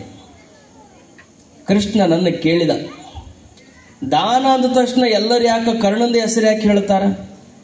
ಕರ್ಣನಿಗಿಂತಲೂ ನಾನು ಹೆಚ್ಚು ದಾನ ಮಾಡ್ತೀನಿ ಅಂತ ಅರ್ಜುನ ಅಂದ. ಅರ್ಜುನ, ಹಾಗಾಗೋದಿಲ್ಲ. ಬಿಲ್ವಿದ್ಯೆ ಅಂದ್ರೆ ನೀನು, ದಾನ ಅಂದ್ರೆ ಕರ್ಣನೇ. ಕರ್ಣ ನನ್ನ ದಾನದಲ್ಲಿ ಸೋಲಿಸುವವರಿಲ್ಲ. ಅದು ಹೆಂಗ? ಪ್ರಸಂಗ ಬಂದಾಗ ನಿನಗೆ ತಿಳಿಸ್ತೀನಿ ಅಂತ ಪರಮಾತ್ಮ.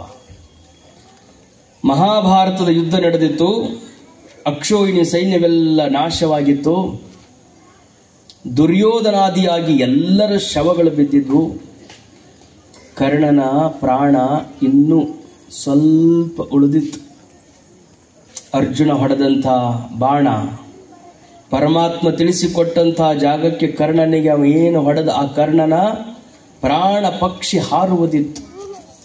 ಅವನು ಲಕ್ಷ ಲಕ್ಷ ಹೆಣಗಳ ಮಧ್ಯದಲ್ಲಿ ಕರ್ಣ ಮಲಗಿದ್ದ. ಅಷ್ಟೊತ್ತಿಗೆ ಒಂದು ದೂರದಿಂದ ಒಂದು ಧ್ವನಿ ಕೇಳಿತು, ಕರ್ಣ ಕರ್ಣ ಕರ್ಣ ಅಂತ ಶಬ್ದ ಕೇಳುತ್ತಿತ್ತು. ಪರಮಾತ್ಮ ಅವಾಗ ಅರ್ಜುನ ಬಾ ಇಲ್ಲಿ ಅಂತ ಕರೆದ. ದೂರದಲ್ಲಿ ಯಾರೋ ಒಬ್ರು ಕರ್ಣ ಕರ್ಣ ಕರ್ಣ ಅಂತ ಕೂಗ್ತಿದ್ರು. ಯಾಕೆ ಅಂತ ಪರಮಾತ್ಮ ಅಲ್ಲೇ ನಿಂತು ಆ ಕೂಗುವಂತವನ ಕಿವಿಗೆ ಬೀಳುವಂಗ ಮಾಡಿದ. ಆವಾಗ ಕರ್ಣನನ್ನ ಕರೆಯುವಂತ ವ್ಯಕ್ತಿ ಹೇಳ್ತಾನೆ, ಇಲ್ಲ, ನನ್ನ ಮನೆಯಲ್ಲಿ ನಾನು ಮಗಳ ಮದುವೆಯನ್ನ ನಿಶ್ಚಯ ಮಾಡಿದ್ದೇನೆ. ನನಗೆ ಮದುವೆ ಮಾಡೋದಕ್ಕೆ ಮನೆಯಲ್ಲಿ ಹಣ ಇಲ್ಲ. ಏನಾದರೂ ಯಾರಾದರೂ ದಾನ ಮಾಡುವವರಿದ್ದಾರೆ ಎನ್ನುವಂತ ಈ ಸಾಮ್ರಾಜ್ಯದಲ್ಲಿ ಹುಡುಕಿಕೊಂಡು ಬಂದೆ. ಕರ್ಣನೆಂಬುವನಿದ್ದಾನೆ ಅಂತ ಹೇಳಿದ್ರು. ಎಲ್ಲಿ ದಾನ ಅಂತ ಕೇಳಿದೆ. ಯುದ್ಧ ನಡೆದದ ಯುದ್ಧ ಭೂಮಿಯೊಳಗ ದಾನ ಅಂತ ಹೇಳಿದ್ರು. ಅದಕ್ಕ ಈ ಯುದ್ಧ ಭೂಮಿಯಲ್ಲಿ ಕರ್ಣನನ್ನ ಹುಡುಕಿಕೊಂಡು ಬಂದೀನಿ, ಅವನಿಂದ ಏನಾದರೂ ಪಡೆದು ಹೋಗಬೇಕು ಅಂತ ಬಂದೀನಿ ಅಂತ ದೂರದಲ್ಲಿ ಕೂಗ್ತಿದ್ದಂಥ ಆ ಬಡ ಬ್ರಾಹ್ಮಣ ಹೇಳುತ್ತಿರುವಂತಹದ್ದನ್ನ ನಿಧಾನವಾಗಿ ಹೆಣಗಳ ರಾಶಿಯ ಮಧ್ಯದಲ್ಲಿ ಮಲಗಿದಂತಹ ಕರ್ಣ ಕೇಳಿಸಿಕೊಂಡ. ಸಹಾಯವನ್ನ ಬೇಡಿ ದಾನಕ್ಕಾಗಿ ಬಂದಿರುವಂತಹ ಆ ಆರ್ತನಾದವನ್ನು ಕೇಳಿಸಿಕೊಂಡು ತಂದ ಪ್ರಾಣ ಹೊಂಟದ, ಕೈಕಾಲೊಳಗೆ ಶಕ್ತಿ ಇಲ್ಲ. ಅಂತಹ ಸಮಯದಲ್ಲಿ ಕರ್ಣ ಅಂತ ಕರೆದ ತಕ್ಷಣನೇ ನಾನು ಇಲ್ಲಿದ್ದೀನಿ ಅಂತ ಆ ಹೆಣಗಳ ಮಧ್ಯದಲ್ಲಿನೇ ಕರ್ಣ ಎದ್ದು ಕೂತು ಕೈ ಮಾಡಿ ಅವರನ್ನ ಕರೆದು ತಾನು ತೊಟ್ಟಂತಹ ಕಡಗವನ್ನ ಕೊನೆಯ ಕ್ಷಣದಲ್ಲಿ ಆ ಬ್ರಾಹ್ಮಣನಿಗೆ ನೀಡಿ ತನ್ನ ಪ್ರಾಣವನ್ನು ಬಿಟ್ಟ ಅಂತೆ. ಅದಕ್ಕೆ ದಾನ ಅಂದ್ರೆ ಕರ್ಣನನ್ನ ಬಿಟ್ರೆ ಮತ್ಯಾರು ದಾನಿಗಳಿಲ್ಲ ಅಂತ ಮಹಾಭಾರತದಲ್ಲಿ ಕಥೆಯನ್ನು ಕೇಳ್ತೀವಿ. ಆ ದೃಶ್ಯವನ್ನು ನೋಡಿದಾಗ ಅರ್ಜುನನಿಗೆ ಅನಿಸ್ತದೆ, ಕೊನೆಯ ಕ್ಷಣದಲ್ಲೂ ಸಹಿತ ದಾನ ಗುಣವನ್ನ ಬಿಡದೆ ದಾನಕ್ಕಾಗಿಯೇ ತನ್ನ ಬದುಕನ್ನ ಮೀಸಲಾಗಿರಿಸಿದಂಥವನು ಕರ್ಣ ಅಂತ ಅರ್ಜುನನ ಕಣ್ಣಲ್ಲೂ ಸಹಿತ ನೀರು ಹರಿಯುವಂತಹದ್ದನ್ನ ನೋಡ್ತಾರೆ ಅಂತೇಳಿ. ಅಂದ್ರೆ ದಾನ ಅಂದ್ರನೇ ಕರ್ಣ. ಅಂತಹ ದಾನ ಪರಂಪರೆ ಬರೇ ಮಹಾಭಾರತದ ಕಥೆಯಾಯಿತು. ಆಧುನಿಕ ಕಾಲದಲ್ಲಿ ಅಂತಹ ಕರ್ಣನಂತವ್ರು ಯಾರು ಅದಾರೇನು ಅಂತ ಪ್ರಶ್ನೆ ಮಾಡಿದ್ರೆ ಲಕ್ಷ್ಯದಲ್ಲಿರಲಿ. ಆಧುನಿಕ ಭಾರತದ ಇತಿಹಾಸದಲ್ಲಿ ದಾನಶೂರ ಮಹಾಭಾರತದಲ್ಲಿ ಕರ್ಣ ಹೇಗೋ ಹಾಗೆ ಆಧುನಿಕ ಭಾರತದ ಇತಿಹಾಸದಲ್ಲಿ ದಾನಶೂರ ಕರ್ಣ ಅಂದ್ರೆ ಅದು ಸಿರಸಂಗಿಯ ಲಿಂಗರಾಜ ಮಹಾರಾಜ ಅನ್ನೋದನ್ನ ನಾವು ನೆನಪಿನಲ್ಲಿಟ್ಕೋಬೇಕು. ಏನ್ ದಾನ ಮಾಡ್ಯಾರ್ರಿ ಅವ್ರತ್ ನೀವು ಕೇಳಬಹುದು. ಸಿರಸಂಗಿ ಸಂಸ್ಥಾನವನ್ನೇ ಸಮಾಜಕ್ಕಾಗಿ ದಾನವಾಗಿ ನೀಡಿದ್ದಾರೆ. ಒಬ್ಬ ಮನುಷ್ಯ ಎಷ್ಟು ನೀಡಕ್ ಸಾಧ್ಯ ಐತಿ ಅಂದ್ರೆ ಅವರು ಮೃತ್ಯು ಪತ್ರದಲ್ಲಿ ಲಿಂಗರಾಜರು ಬರೆದಿದ್ರು, ಏನು, ನನ್ನ ಆಸ್ತಿಯನ್ನೆಲ್ಲ ಸಮಾಜಕ್ಕಾಗಿ ನಾನು ದಾನ ನೀಡಿದ್ದೇನೆ. ಯಾಕೆ ಸಮಾಜಕ್ಕೆ ಅವ್ರು ಕೊಟ್ಟರು ಅಂದ್ರೆ ಅವ್ರಿಗೆ ಮಕ್ಕಳಿರ್ಲಿಲ್ಲ. 7 ಮದುವೆ ಆಗಿದ್ರು ಮಕ್ಕಳಾಗಿದ್ದಿಲ್ಲ. ಮಕ್ಕಳಿಲ್ಲ ಅನ್ನುವಂಥ ನೋವು ಅವರಿಗಿದ್ರು ಮುಂದೆ ಅವ್ರಿಗೆ ವಿಚಾರ ಬಂತು, ನನ್ನ ಹೊಟ್ಟಿಯೊಳಗೆ ಹುಟ್ಟಿದ್ದು ಅಷ್ಟ, ನಾನು ಯಾಕೆ ಮಕ್ಕಳು ಅಂತ ತಿಳ್ಕೋಬೇಕು. ಯಾವ ಬಡ ಮಕ್ಕಳದಾವ, ಯಾವ ಅನಕ್ಷರಸ್ಥ ಮಕ್ಕಳದಾವ, ಯಾವ ಮಕ್ಕಳ ಹೊಟ್ಟೆಗೆ ಹಿಟ್ಟಿಲ್ಲದೆ ನನ್ನ ರಾಜ್ಯದೊಳಗೆ ಅಡ್ಡಾಡಕತ್ತಾವ, ಅವು ಎಲ್ಲ ನನ್ನ ಮಕ್ಕಳದಾವ. ಅವುಗಳಿಗೆ ಶಿಕ್ಷಣ ಕೊಟ್ಟಿವಿ ಅಂದ್ರೆ, ಅವುಗಳಿಗೆ ಅಕ್ಷರವನ್ನು ಕಲಿಸಿದ್ವಿ ಅಂದ್ರೆ ಆ ಮಕ್ಕಳೆಲ್ಲ ಮುಂದೊಂದು ಕಾಲಕ್ಕಂತಾವ. ಹುಟ್ಟಿಸಿದ ಅಪ್ಪ ಒಬ್ಬನಾದರೆ ಶಿಕ್ಷಣ ಕೊಟ್ಟಿರುವಂತ ಅಪ್ಪ ಲಿಂಗರಾಜ ಅಂತ ನಾನು ನೆನೆಸಿಬಿಟ್ರೆ ಸಾಕು, ಅವೆಲ್ಲ ನನ್ನ ಮಕ್ಕಳ ಅಕ್ಕವಂತ ಇಡೀ ತನ್ನ ಸಾಮ್ರಾಜ್ಯದ ಸಮಸ್ತ ಆಸ್ತಿಯನ್ನೆಲ್ಲ ಸಿರಸಂಗಿ ಎಜುಕೇಶನ್ ಟ್ರಸ್ಟ್ ಅಂತ ಮಾಡಿ ಇಡೀ ತನ್ನ ರಾಜ್ಯದ ಆಸ್ತಿಯನ್ನೆಲ್ಲ ಟ್ರಸ್ಟಿಗೆ ಕೊಟ್ಟ. ಆ ಟ್ರಸ್ಟಿನಿಂದ ಬಡ ಮಕ್ಕಳಿಗೆ ವೇತನ ರೂಪದಲ್ಲಿ ಟ್ರಸ್ಟಿನ ಎಲ್ಲ ಅಧಿಕಾರಿಗಳು ನೀಡುತ್ತಾ ಬಂದ್ರು. ಹೀಗಾಗಿ ಲಿಂಗರಾಜ ಮಾಡಿದಂತ ದಾನ ಸಣ್ಣದಲ್ಲ. ಯಾಕೆ ಸಣ್ಣದಲ್ಲ ಅಂದ್ರೆ ಅಷ್ಟೆಲ್ಲ ದಾನ ಮಾಡಿದ ಬಳಿಕ ಅವರು ಮೃತ್ಯು ಪತ್ರದಲ್ಲಿ ಬರೀತಾರೆ, ಒಮ್ಮೆ ನಾನು ದಾನ ರೂಪದಲ್ಲಿ ಇಷ್ಟೆಲ್ಲ ನಾನು ನೀಡೀನಿ ಅಂದ ಬಳಿಕ ಆ ದಾನದಲ್ಲಿ ನನ್ನ ಯಾವ ಹಕ್ಕು ಇಲ್ಲ. ಅದಕ್ಕೆ ನಾನು ಸತ್ತ ಬಳಿಕ ನನಗಾಗಿ ಸಂಸ್ಥಾನದಲ್ಲಿ 1 ರೂಪಾಯಿಯನ್ನೂ ನೀವು ಖರ್ಚು ಮಾಡಬಾರದು. 2,000 ರೂಪಾಯಿ ನನ್ನ ಸಲುವಾಗಿ ನಾನು ಕೂಡಿಸಿ DC ಕಡೆಗೆ ಕೊಟ್ಟಿದ್ದೇನೆ. ಅದೇ 2,000 ರೂಪಾಯಿಯಲ್ಲಿ ನನ್ನ ಅಂತ್ಯ ಸಂಸ್ಕಾರ ಮಾಡಬೇಕು. ಸಮಾಜದ ರೊಕ್ಕವನ್ನ ಮುಟ್ಟಬಾರದು ಅಂತ ಲಿಂಗರಾಜರು ಈ ಕಾಲದಲ್ಲಿ 80 ವರ್ಷಗಳ ಹಿಂದೆ ಈ ಸಮಾಜದಲ್ಲಿ ಇದ್ದು ಇಡೀ ತನ್ನ ಆಸ್ತಿಯನ್ನೆಲ್ಲ ಸಮಾಜಕ್ಕಾಗಿ ತ್ಯಾಗ ಮಾಡಿದಂಥ ಆಧುನಿಕ ಭಾರತದ ಕರ್ಣ ಅಂದ್ರೆ ಅದು ಸಿರಸಂಗಿಯ ಲಿಂಗರಾಜ ಮಹಾರಾಜರು ಅನ್ನೋದನ್ನ ನಾವೆಲ್ಲರೂ ನೆನಪಿಟ್ಟುಕೊಂಡಿರಬೇಕು. ಮತ್ತು ದಾಸೋಹ ಇವೆರಡು ಬಹಳ ಮಹತ್ವದ ಶಬ್ದಗಳು. ನೀವು ದಾನವನ್ನೇ ನೀಡ್ರಿ, ದಾಸೋಹವನ್ನೇ ಮಾಡ್ರಿ. ಅದರೊಳಗೆ ಇರಬೇಕಾಗಿರುವಂಥ ಗುಣ ಯಾವುದು ಅಂದ್ರೆ ನಿರಹಂಕಾರ ಬುದ್ಧಿ. ಕೊಡಬೇಕು, ಅದರಲ್ಲಿ ನನ್ನದು ಏನು ಇಲ್ಲ ಅನ್ನುವಂಥ ಭಾವದಿಂದ ಕೊಟ್ರಿ ಅಂದ್ರೆ ನಿಮ್ಮ ಲಕ್ಷ್ಯ ಇರಲಿ. ಮರಕ್ಕೆ ಬಾಯಿ ಬೇರೆಂದು ತಳಕ್ಕೆ ನೀರ ನೆರೆದರೆ ಮೇಲೆ ಪಲ್ಲವಿಸಿತ್ತು ನೋಡ. ಲಿಂಗದ ಬಾಯಿ ಜಂಗಮನೆಂದು ಪಡಿಪದಾರ್ಥವ ನಿಕ್ಕಿದೊಡೆ ಮುಂದೆ ಸಕಲಾರ್ಥವ ನೀವ ನಮ್ಮ ಕೂಡಲ ಸಂಗಮ ದೇವ. ಒಮ್ಮೆ ನೀವಂತ ತ್ಯಾಗ ರೂಪದ ಗಿಡಕ್ಕ ಆ ಬೇರಿಗೆ ನೀವು ನೀರು ಹಾಕಿದ್ರಿ ಅಂದ್ರೆ ನೀವು ಕೊಟ್ಟದ್ದು ಎಲ್ಲಿ ಹೋಗಂಗಿಲ್ಲ. ಬೇರಿಗೆ ನೀವು ಗೊಬ್ಬರ ಹಾಕಿ ನೀರು ಹಾಕಿದ್ರಿ ಅಂದ್ರೆ ಮ್ಯಾಲೆ ಹೆಂಗದು ಚಿಗುರು ಒಡೆದು ಹಣ್ಣುಗಳಾಗಿ ಕಾಯಿಗಳಾಗಿ ನೆರಳಾಗಿ ಹೆಂಗ ಗಿಡದೊಳಗೆ ಅದು ನಿಲ್ತದಲ್ಲ, ಹಂಗ ನೀವು ದಾನ ರೂಪದಲ್ಲಿ ನೀವು ಏನೇ ತ್ಯಾಗ ಮಾಡಿದ್ರು ಮುಂದೆ ನಿಮ್ಮ ಸಲುವಾಗಿನೇ ಪರಮಾತ್ಮ ಅದೆಲ್ಲವನ್ನು ಮರಳಿ ನೀಡ್ತಾನೆ ಅನ್ನುವಂಥದ್ದನ್ನ ಮಹಾತ್ಮ ಬಸವಣ್ಣನವರು ಹೇಳ್ತಾರೆ. ನೀವು ಕೊಟ್ಟದ್ದು ಅದು ಮತ್ತೆ ನಿಮಗೇ ಬರುತ್ತದೆ. ನೀವು ಮನ್ಯಾಗ ಕೂಸಿಗೆ ಕೂಸಿಗೆ ಎಷ್ಟು ಆನಂದ ಇರ್ತದೆ ನಿಮಗೆ. ತಾಯಿ ರೊಟ್ಟಿ ಮಾಡ್ಕೊಂತ ಇದ್ದಂಥ ತಾಯಿ ಒಂದು ಸಣ್ಣ ತುಪ್ಪ ಹಚ್ಚಿ ಮ್ಯಾಲದಕ್ಕೊಂದು ಸ್ವಲ್ಪ ಖಾರ ಸವರಿ ಒಂದು ರೊಟ್ಟಿ ಸುಳ್ಳಿ ಸುತ್ತಿ ನೀವು ನಿಮ್ಮ ಮಕ್ಕಳ ಕೈಯಾಗ ಕೊಟ್ಟಿರ್ತೀರಿ. ಅದು ತಿನ್ಕೋಂತ ಹಿಂಗೆ ಹೋಗಿ ಬಂದು ಅದ್ರಾಗ ಇನ್ನೂ ಒಂದು ಸ್ವಲ್ಪ ಉಳಿದಿರ್ತದೆ. ಸ್ವಲ್ಪ ಉಳಿದದ್ದನ್ನು ತಂದು ನಿಮಗೆ ತಿನ್ನಿಸಿದ ಅಂತ ತಿಳ್ಕೊರಿ. ಅವಾಗ ನೀವೇನು ಮಾಡ್ತೀರಿ? ತಿಂದು ಗಪ್ಕೊಂಡಿರ್ತೀರೇನು? ಮತ್ತೇನು ಮಾಡ್ತಾಳೆ ತಾಯಿ? ನೀವೊಬ್ಬರು ಕೊಟ್ಟಿರಿಲ್ಲ ರೊಟ್ಟಿ ಸುಳಿ ಸುತ್ತಿ ಒಂದು ಮಕ್ಕಳ ತಂದು ನಿಮ್ಗೆ ಹೊಳೆ ತಿನ್ಸಾವಿಲ್ಲ? ತಿನ್ಸಿರ್ತಾವ. ಕೂಸು ತಂದು ಹೊಳ್ಳಿ ನೀವು ಮಾಡಿದ ರೊಟ್ಟಿ, ನೀವು ಹಚ್ಚಿದ ತುಪ್ಪ, ನೀವು ಹಚ್ಚಿದ ಖಾರ ನೀವ ಹುಡುಗನ ಕೈಯ ಕೊಟ್ಟಿರಿ. ಅದು ತಿಂದದ ತನಗ ಉಳಿದದ್ದು ನಮ್ಮವು ಸ್ವಲ್ಪ ತಿನ್ಲಿ ಅಂತ ತಂದು ಬಾಯಾಗಿಟ್ಟ ತಕ್ಷಣ ನಾ ಮಾಡಿದ ರೊಟ್ಟಿ ನನ್ನ ಮಗ ನನಗೆ ತಿನ್ನಿಸಿದ ಅಂತ ನೀವು ಇಷ್ಟು ಖುಷಿ ಹಾಕಿರಲ್ಲ, ಮತ್ತೊಂದು ರೊಟ್ಟಿ ತಗೊಂಡು ಮತ್ತೆ ಅದಕ್ಕೆ ಬೆಣ್ಣೆ ಹಚ್ಚಿ ಹಂಗ ಅವನ ಕೈಯಾಗ ಕೊಡ್ತೀರಿ. ಹಂಗ ಪರಮಾತ್ಮ ಅವನ ಎಲ್ಲ ಕೊಟ್ಟು ನಿಮಗೆ ಕಳಿಸ್ಯಾನ, ತಾಯಿ ರೂಪದೊಳಗೆ ಕೊಟ್ಟು ಕಳಿಸ್ಯಾನ. ನಿಮಗೆ ಕೊಟ್ಟಿದ್ರೊಳಗನ ಪರಮಾತ್ಮನಿಗೂ ಸ್ವಲ್ಪ ಇರ್ಲಿ ಅಂತ ನೀವು ಒಂದು ತುತ್ತು ಕೊಟ್ರ ಮತ್ತೆ ನಿಮಗೆ ರೊಟ್ಟಿ ರೂಪದೊಳಗೆ ತಾಯಿ ಕೊಟ್ಟಂಗ ಸಂಪತ್ತನ್ನ ಪರಮಾತ್ಮ ನಿಮಗ ಮತ್ತೆ ಮತ್ತೆ ನೀಡ್ತಾನೆ ಇರ್ತಾನೆ. ಅದಕ್ಕೆ ಕೊಟ್ಟಿದ್ದು ಕೆಟ್ಟಿತನ ಬೇಡ, ಮುಂದೆ ನಿನಗೆ ಕಟ್ಟಿಟ್ಟ ಬುತ್ತಿ ಅಂತ ಸರ್ವಜ್ಞ ಹೇಳುವ ಹಾಗೆ ದಾನ ರೂಪ ಬಹಳ ಮಹತ್ವದ್ದು.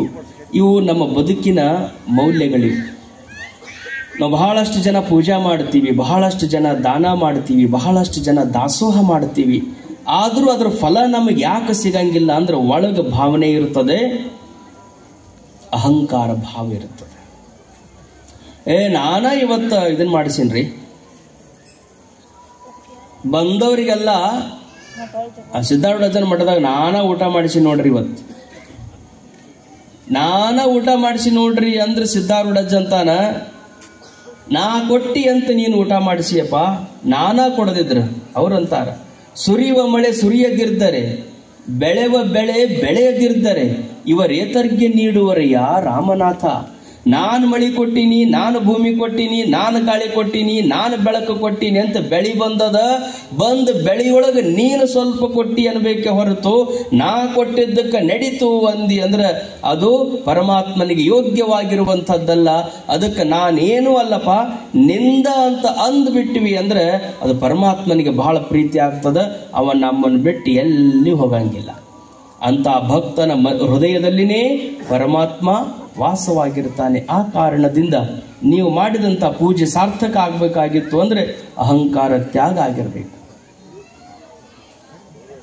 ಕಬ್ಬಿನ ಮೇಲೆ ಜೇನಿಟ್ಟಿತ್ತೆಂಬರು, ಒಂದರ ಸವಿ ಒಂದನರಿಯವಯ್ಯ.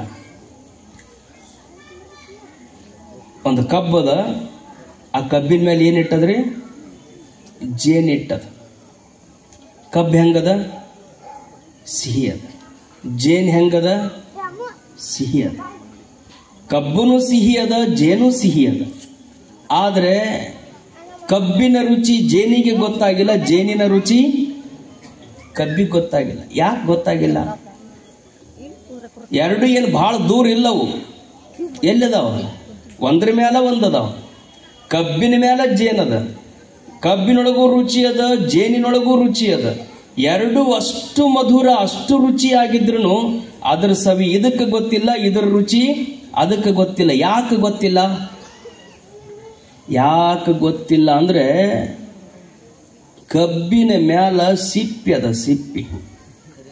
ಆ ಸಿಪ್ಪಿ ಏನು ಮಾಡೈತಿ ಅಂದ್ರ ಕಬ್ಬಿನೊಳಗಿದ್ದಂತ ರುಚಿಯನ್ನ ಜೇನಿಗೆ ಬಿಟ್ಟಿಲ್ಲ, ಜೇನಿನೊಳಗಿದ್ದಂತ ರುಚಿಯನ್ನ ಕಬ್ಬಿಗೆ ಗೊತ್ತು ಮಾಡಿ ಕೊಟ್ಟಿಲ್ಲ. ಮ್ಯಾಲಿದ್ದ ಸಿಪ್ಪಿ ಸಣ್ಣದು, ಬಹಳ ದೊಡ್ಡದೇನಿಲ್ಲ.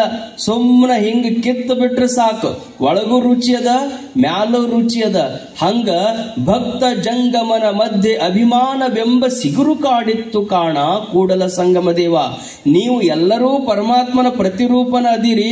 ಅಹಂಕಾರ ಅನ್ನುವಂತ ಸಿಪ್ಪಿ ಮ್ಯಾಲ ಬಂದದ್ದರಿಂದ ಭಕ್ತ ಆಗಿಬಿಡದಾನ, ದೇವರು ದೇವರಾಗಿಬಿಡದಾನ. ದೇವರು ಭಕ್ತನ ನಡುವಿನ ಗಾಡಿ ಬೀಳಬೇಕಾಗಿತ್ತು ಅಂದ್ರೆ ಅಹಂಕಾರ ಹೋಗ್ಬೇಕು ಅಂತ. ಅಹಂಕಾರ ಒಂದ ನಮ್ಮನ್ನ ಸಣ್ಣವ್ರನ್ನ ಮಾಡ್ಯದ, ಅಹಂಕಾರ ಇಲ್ಲದ ದೇವರಾಗ್ಯದ. ನ ದ್ವಿಷಂತಿ ನ ಯಾಚಂತಿ ಪರನಿಂದಾಂ ನ ಕೂರ್ವತಿ. ಪರಮಾತ್ಮ ಅಂತ ಅವನಿಗೆ ಯಾಕಂತೀವಿ ಅಂದ್ರೆ ಅವ ಯಾರು ದ್ವೇಷ ಮಾಡಿಲ್ಲ, ಯಾರನ್ನೂ ಬೈದಿಲ್ಲ, ಯಾರನ್ನೂ ನಿಂದನ ಮಾಡಿಲ್ಲ, ನಂದು ಅಂತ ಅವ ಎಂದೂ ಹಿಡ್ಕೊಂಡು ಕುಂತಿಲ್ಲ. ಹಿಂಗಾಗಿ ಅವ ಪರಮಾತ್ಮ ಆಗ್ಯಾನ. ಆ ಗುಣ ನಮ್ಮೊಳಗೆ ಬಂದು ಅಂದ್ರೆ ನಾವು ಪರಮಾತ್ಮನ ಪ್ರತಿರೂಪವೇ ಇದ್ದೀವಿ ಅನ್ನೋದನ್ನ ಈ ಪ್ರಸಂಗದಲ್ಲಿ ಹೇಳಿ ಬಹಳ ಸಂತೋಷ. 5 ದಿನಗಳ ಕಾಲ ಪ್ರವಚನದ ಈ ಸುಯೋಗ. ಹೋದ ವರ್ಷ ಪೂಜ್ಯರಾಗಿರುವಂಥ ಮಣುಪಾಡದ ಅಭಿನವ ಮೃತ್ಯುಂಜಯ ಮಹಾಸ್ವಾಮಿಗಳವ್ರದ್ದು ಇಲ್ಲೇ ಒಂದು ಗ್ರೌಂಡಿನೊಳಗೆ ಪ್ರವಚನ, ಬಹಳ ಅಪೂರ್ವವಾಗಿರುವಂಥ ಪ್ರವಚನ. ಅವರು ಸಹಜ ಅವ್ರು ಹೇಳ್ತಿದ್ರು, ಇಲ್ರಿ ಒಮ್ಮೆ ಬೆಡ್ನಾಳದೊಳಗೆ ನಿಮ್ಮ ಪ್ರವಚನ ಆಗಬೇಕು, ಬೆಡ್ನಾಳದೊಳಗೆ ನೀವು ಮಾಡಬೇಕು, ಬೈರಿದೇವರ ಕೊಪ್ಪರದಾಗ ಮಾಡಬೇಕು, ಅಲ್ಲಿ ಸಿದ್ದಪ್ಪಜ್ಜನ ಗುಡಿಯಾಗ ಮಾಡಬೇಕು. ಅವ್ರಿಗೊಂದು ಸಹಜವಾದಂಥ ಮಿತ್ರ ವಾತ್ಸಲ್ಯ ಇದೆ. ಮಿತ್ರ ವಾತ್ಸಲ್ಯ ಅಂತಾರೆ, ಅದು ಎಲ್ಲರಿಗೂ ಬರಂಗಿಲ್ಲ. ಮಿತ್ರ ವೈರತ್ವ ಇರ್ತದೆ, ಗೆಳೆಯರಂಗನ ಇರ್ತಾರ, ಆದ್ರ ಒಳಗ ಭಾವ ಹಂಗಿರುವುದಿಲ್ಲ. ಆದ್ರೆ ಅವ್ರಿಗೆ ಎಷ್ಟು ಪ್ರೇಮ ಭರಿತವಾದ ಹೃದಯ ಐತಿ ಅಂದ್ರೆ ನಾನು ಎಲ್ಲೆಲ್ಲಿ ಹೊಕ್ಕಿನಲ್ಲ ಅಲ್ಲೆಲ್ಲ ಕಡೆಗೂ ನೀವಿರ್ಬೇಕು ಅಂತಾರ. ನಮಗೂ ಇದ ಭಾವನೆ ಬಂದೈತಲ್ಲ, ನಾವು ಎಲ್ಲಿರ್ತೀವಿ ಅಲ್ಲಿ ಅಭಿನವ ಮೃತ್ಯುಂಜಯ ಸ್ವಾಮಿಗಳಿದ್ರೇ ನಮಗೂ ಒಂದು ಆನಂದ ಅನ್ನುವ ಹಾಗೆ ಅಂಥದ್ದೊಂದು ಪ್ರೇಮ ಭಾವ ನಮ್ಮಿಬ್ಬರಲ್ಲಿ ಅದು ಬೆಳೆದಿರುವ ಕಾರಣದಿಂದ ಬಹಳ ಸಂತೋಷ.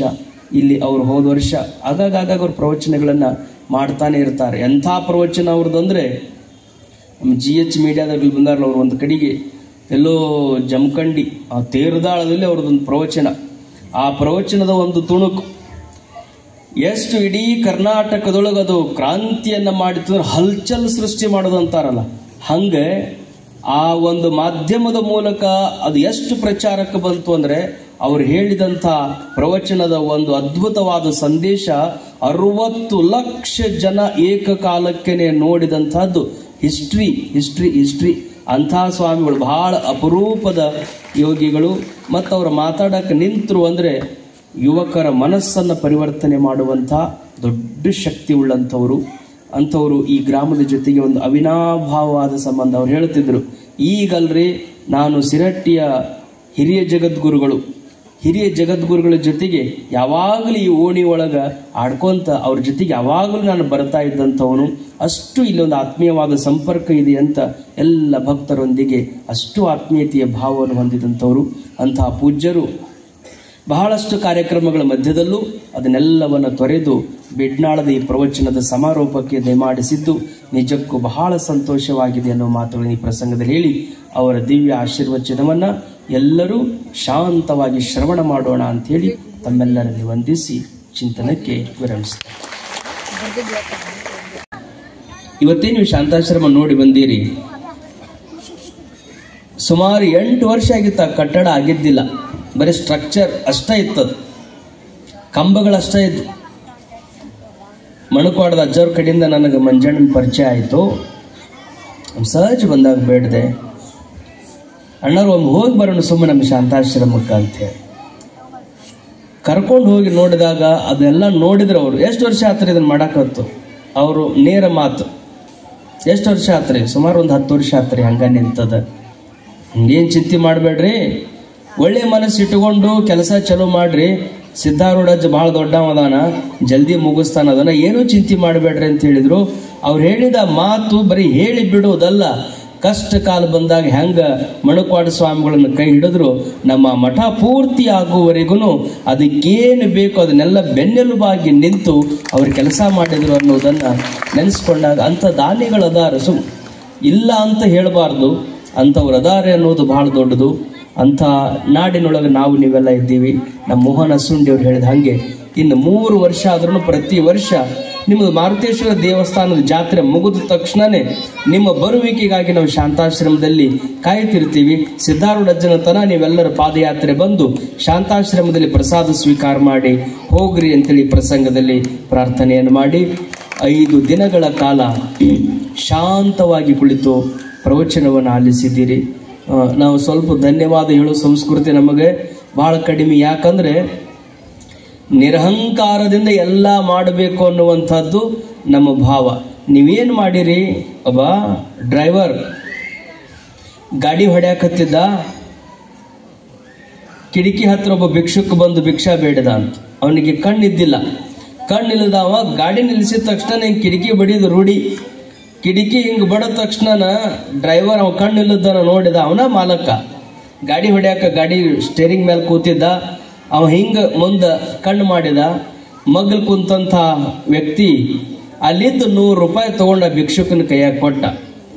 ಭಿಕ್ಷುಕನ ಕೈಯಾಗ ಕೊಟ್ಟ ತಕ್ಷಣ ಭಿಕ್ಷುಕ್ ಹೇಳಿದ, ನಿನಗೆ ಬಹಳ ಚಲೋ ಆಗ್ಲಿಪ್ಪ, ಪರಮಾತ್ಮನ ಆಶೀರ್ವಾದ ಇರಲಿ ಅಂತ 100 ರೂಪಾಯಿ ಕೊಟ್ಟವನಿಗೆ ಕಣ್ಣಿಲ್ಲದಂಥ ಕುರುಡ ಭಿಕ್ಷುಕ ಅವನಿಗೆ ಆಶೀರ್ವಾದ ಮಾಡಿದಾಗ ಸ್ಟೇರಿಂಗ್ ಮೇಲೆ ಕುಂತಂತ ಮಾಲಕ್ ಹೇಳಿದ, ರೊಕ್ಕ ಅವಂದಲ್ಲಪ್ಪ, ರೊಕ್ಕ ನಂದು, ಆಶೀರ್ವಾದ ಅವಂಗ ಕೊಟ್ಟಿಲ್ಲ ಅಂತ ಕೇಳಿದಾಗ ಆ ಕುರುಡ ಒಂದು ಮಾತು ಹೇಳ್ತಾನ, ನಾ ಕಣ್ಣಿಲ್ಲದಕ್ಕೆ ಇವನ್ಗೆ ಆಶೀರ್ವಾದ ಮಾಡೀನಿ, ಆದ್ರೆ ಖರೆ ಕೊಟ್ಟ ಅವ ಯಾವ ಅನ್ನೋದನ್ನ ಮ್ಯಾಲ ಕುಂತ ಅವ ನೋಡಕತ್ತಿರ್ತಾನ, ಅವನ ಆಶೀರ್ವಾದ ನಿನ್ನ ಮೇಲೆ ಇರ್ತದಂತ ಹೇಳಿ. ಹಂಗ ಎಲ್ಲರೂ ದುಡಿದಿರ್ತೀರಿ, ಎಲ್ಲರೂ ಓಡಾಡಿರ್ತೀರಿ, ನಮ್ದು ಬರಲಿಲ್ಲ ನಿಮ್ದು ಬರಲಿಲ್ಲ ಹೆಸರನ್ನು ತಿಳ್ಕೊಬೇಡ್ರಿ. ಅದನ್ನ ಪರಮಾತ್ಮ ನೋಡ್ತಿರ್ತಾನ, ಅವನ ಆಶೀರ್ವಾದ ನಿಮ್ಮ ಮೇಲೆ ಯಾವಾಗ್ಲೂ ಇರ್ತದೆ ಅನ್ನುವಂಥದ್ದನ್ನ ಈ ಪ್ರಸಂಗದಲ್ಲಿ ಹೇಳಿ, ಈ ವ್ಯವಸ್ಥಾಪನಾ ಸಮಿತಿ ಪ್ರತಿ ವರ್ಷ ಬೇಕಾದ್ದು ಬರಲಿ ನಿಮಗೆ, ಈ ಪ್ರವಚನ ಅನ್ನುವಂಥದ್ದನ್ನ ಬಿಡಬೇಡ್ರಿ. ಯಾಕಂದ್ರೆ ನಾವೆಲ್ಲರೂ ಕೂಡುವುದಕ್ಕೊಂದು ಮಾಧ್ಯಮ, ಒಳ್ಳೆಯ ಮಾತುಗಳನ್ನು ಕೇಳಿಸೋದಕ್ಕೆ ಒಂದು ಅವಕಾಶ. ಇದೆಲ್ಲರೂ ಕೂಡಿ ಪ್ರತಿ ವರ್ಷ ಈ ಕಾರ್ಯಕ್ರಮವನ್ನು ಮುನ್ನಡೆಸ್ರಿ ಅಂತೇಳಿ ಭಾಗ್ಯ ಅನ್ನೋ ಹಂಗ ನಮ್ಮ ಮೋಹನ್ ಅವರು ಮುಂದಿನ ವರ್ಷದ ಕಾರ್ಯಕ್ರಮದ ಭಿನ್ನವನ್ನ ಇದೇ ವರ್ಷ ಇದೇ ವೇದಿಕೆ ಮೇಲೆ ಮಣಕವಾಡದ ಸ್ವಾಮಿಗಳು ಪ್ರವಚನಕ್ಕೆ ಬರ್ತಾರಂದ್ರೆ ಅದಕ್ಕಿಂತ ಭಾಗ್ಯ ಇನ್ನೇನದ ನಮಗೆ, ಅದಕ್ಕಿಂತ ದೊಡ್ಡದು ಯಾವುದೂ ಇಲ್ಲ. ಅವ್ರು ಯಾವಾಗಲೂ ಹಿಂಗೆ ಅವರೊಮ್ಮೆ ಅವರು, ನಾವು, ಮತ್ತೊಮ್ಮೆ ಮತ್ತೊಬ್ಬರು, ಎಲ್ಲರೂ ಒಟ್ಟು ಭಕ್ತರ ಜೊತೆ ಉತ್ತಮವಾಗಿದ್ದು ಈ ಒಂದು ರಥವನ್ನ, ಅಧ್ಯಾತ್ಮದ ರಥವನ್ನ ಮುನ್ನಡೆಸೋಣ ಅಂತೇಳಿ ಕೊನೆಯದಾಗಿ ಮತ್ತೊಂದು ಮಾತನ್ನು ನೆನಪಿಟ್ಟುಕೊಡ್ರಿ. ಇಷ್ಟೆಲ್ಲ ನಮ್ಮ ಕಾರ್ಯಕ್ರಮ ಇವತ್ತು ಮಣಕವಾಡದ ಅಜ್ಜವ್ರಿಗೆ ಎಷ್ಟು ಕಾರ್ಯಕ್ರಮ ಅಂದ್ರೆ ಇಡೀ ರಾಜ್ಯದ ತುಂಬ ಎಲ್ಲೆಲ್ಲಿ ಹೋಗಾರ ಅಲ್ಲೆಲ್ಲ ಅವ್ರದೇ ಒಂದು ಫ್ಯಾನ್ ಫಾಲೋವರ್ಸ್ ಅಂತಾರಲ್ಲ, ಹಂಗೆ ನಿರ್ಮಾಣ ಆಗ್ಯದ. ಅದಕ್ಕೆ ದೊಡ್ಡ ಶಕ್ತಿ ಯಾವುದು ಅಂದ್ರೆ ನಮ್ಮ GH ಮೀಡಿಯಾ. ಇವತ್ತು ಮಾಧ್ಯಮ ಎಷ್ಟು ದೊಡ್ಡ ಕೆಲಸ ಮಾಡ್ತದಂದ್ರೆ, ಮೊಬೈಲ್ ತೆಗೆದ್ರೆ ಸಾಕು, ಎಲ್ಲರೂ ಮೊಬೈಲ್ನಲ್ಲಿ ಪ್ರವಚನಗಳು ಇಂಥ ಒಂದು ಸುದ್ದಿಯನ್ನ ಇಡೀ ರಾಜ್ಯದ ತುಂಬ ಮುಟ್ಟಿಸುವಂಥ ದೊಡ್ಡ ಕೆಲಸವನ್ನ ನಮ್ಮ GH ಮೀಡಿಯಾದವರು ಮಾಡಿದ್ದಾರೆ. ಅದಕ್ಕೆ ನೀವು ಇಲ್ಲಿಯರಾಗಲಿ ಮನೆಗೆ ಹೋದ ಮೇಲರಾಗಲಿ ಮತ್ತೆ ಇಂಥ ಪ್ರವಚನಗಳು ನಿಮಗೆ ಬೇಕು ಅಂದ್ರೆ ಮಣಕವಾಡದ ಅಜ್ಜರ ಪ್ರವಚನಗಳು ಅದರೊಳಗದಾವ, ನನ್ನ ಪ್ರವಚನಗಳು ಅದರೊಳಗದಾವ. ಮತ್ತೆ ಮತ್ತೆ ನಿಮಗೆ ಕೇಳಬೇಕು ಅನ್ನುವಂಥ ಭಾವ ಬರ್ತದೆ. ಅದಕ್ಕೆ ನೀವು ಮನೆಗೆ ಹೋಗಿ GH ಮೀಡಿಯಾ ಅಂತ ನೀವು ಹೊಡೆದ್ರಿ ಅಂದ್ರೆ ಅವ್ರದ್ದು ಯೂಟ್ಯೂಬ್ ಅಡ್ರೆಸ್ ಅದೇ, ಅದನ್ನೆಲ್ಲರೂ ಸಬ್ಸ್ಕ್ರೈಬ್ ಮಾಡ್ರಿ ಅಂತ ಈ ಪ್ರಸಂಗದಲ್ಲಿ ಹೇಳಿ ಆಗಮಿಸಿದಂತಹ ತಮ್ಮೆಲ್ಲರಿಗೂ, ಇದು ಸಂಘಟನೆ ಮಾಡಿದಂಥ ಎಲ್ಲ ಸಂಘಟಕರಿಗೂ ಪರಮಾತ್ಮ ಸಿದ್ಧಾರೂಢ ಸ್ವಾಮಿ ಆಶೀರ್ವಾದ ಮಾಡಲಿ ಅಂತ ಪ್ರಾರ್ಥಿಸಿ 2 ಮಾತುಗಳಿಗೆ ವಿರಮಿಸುತ್ತೇನೆ.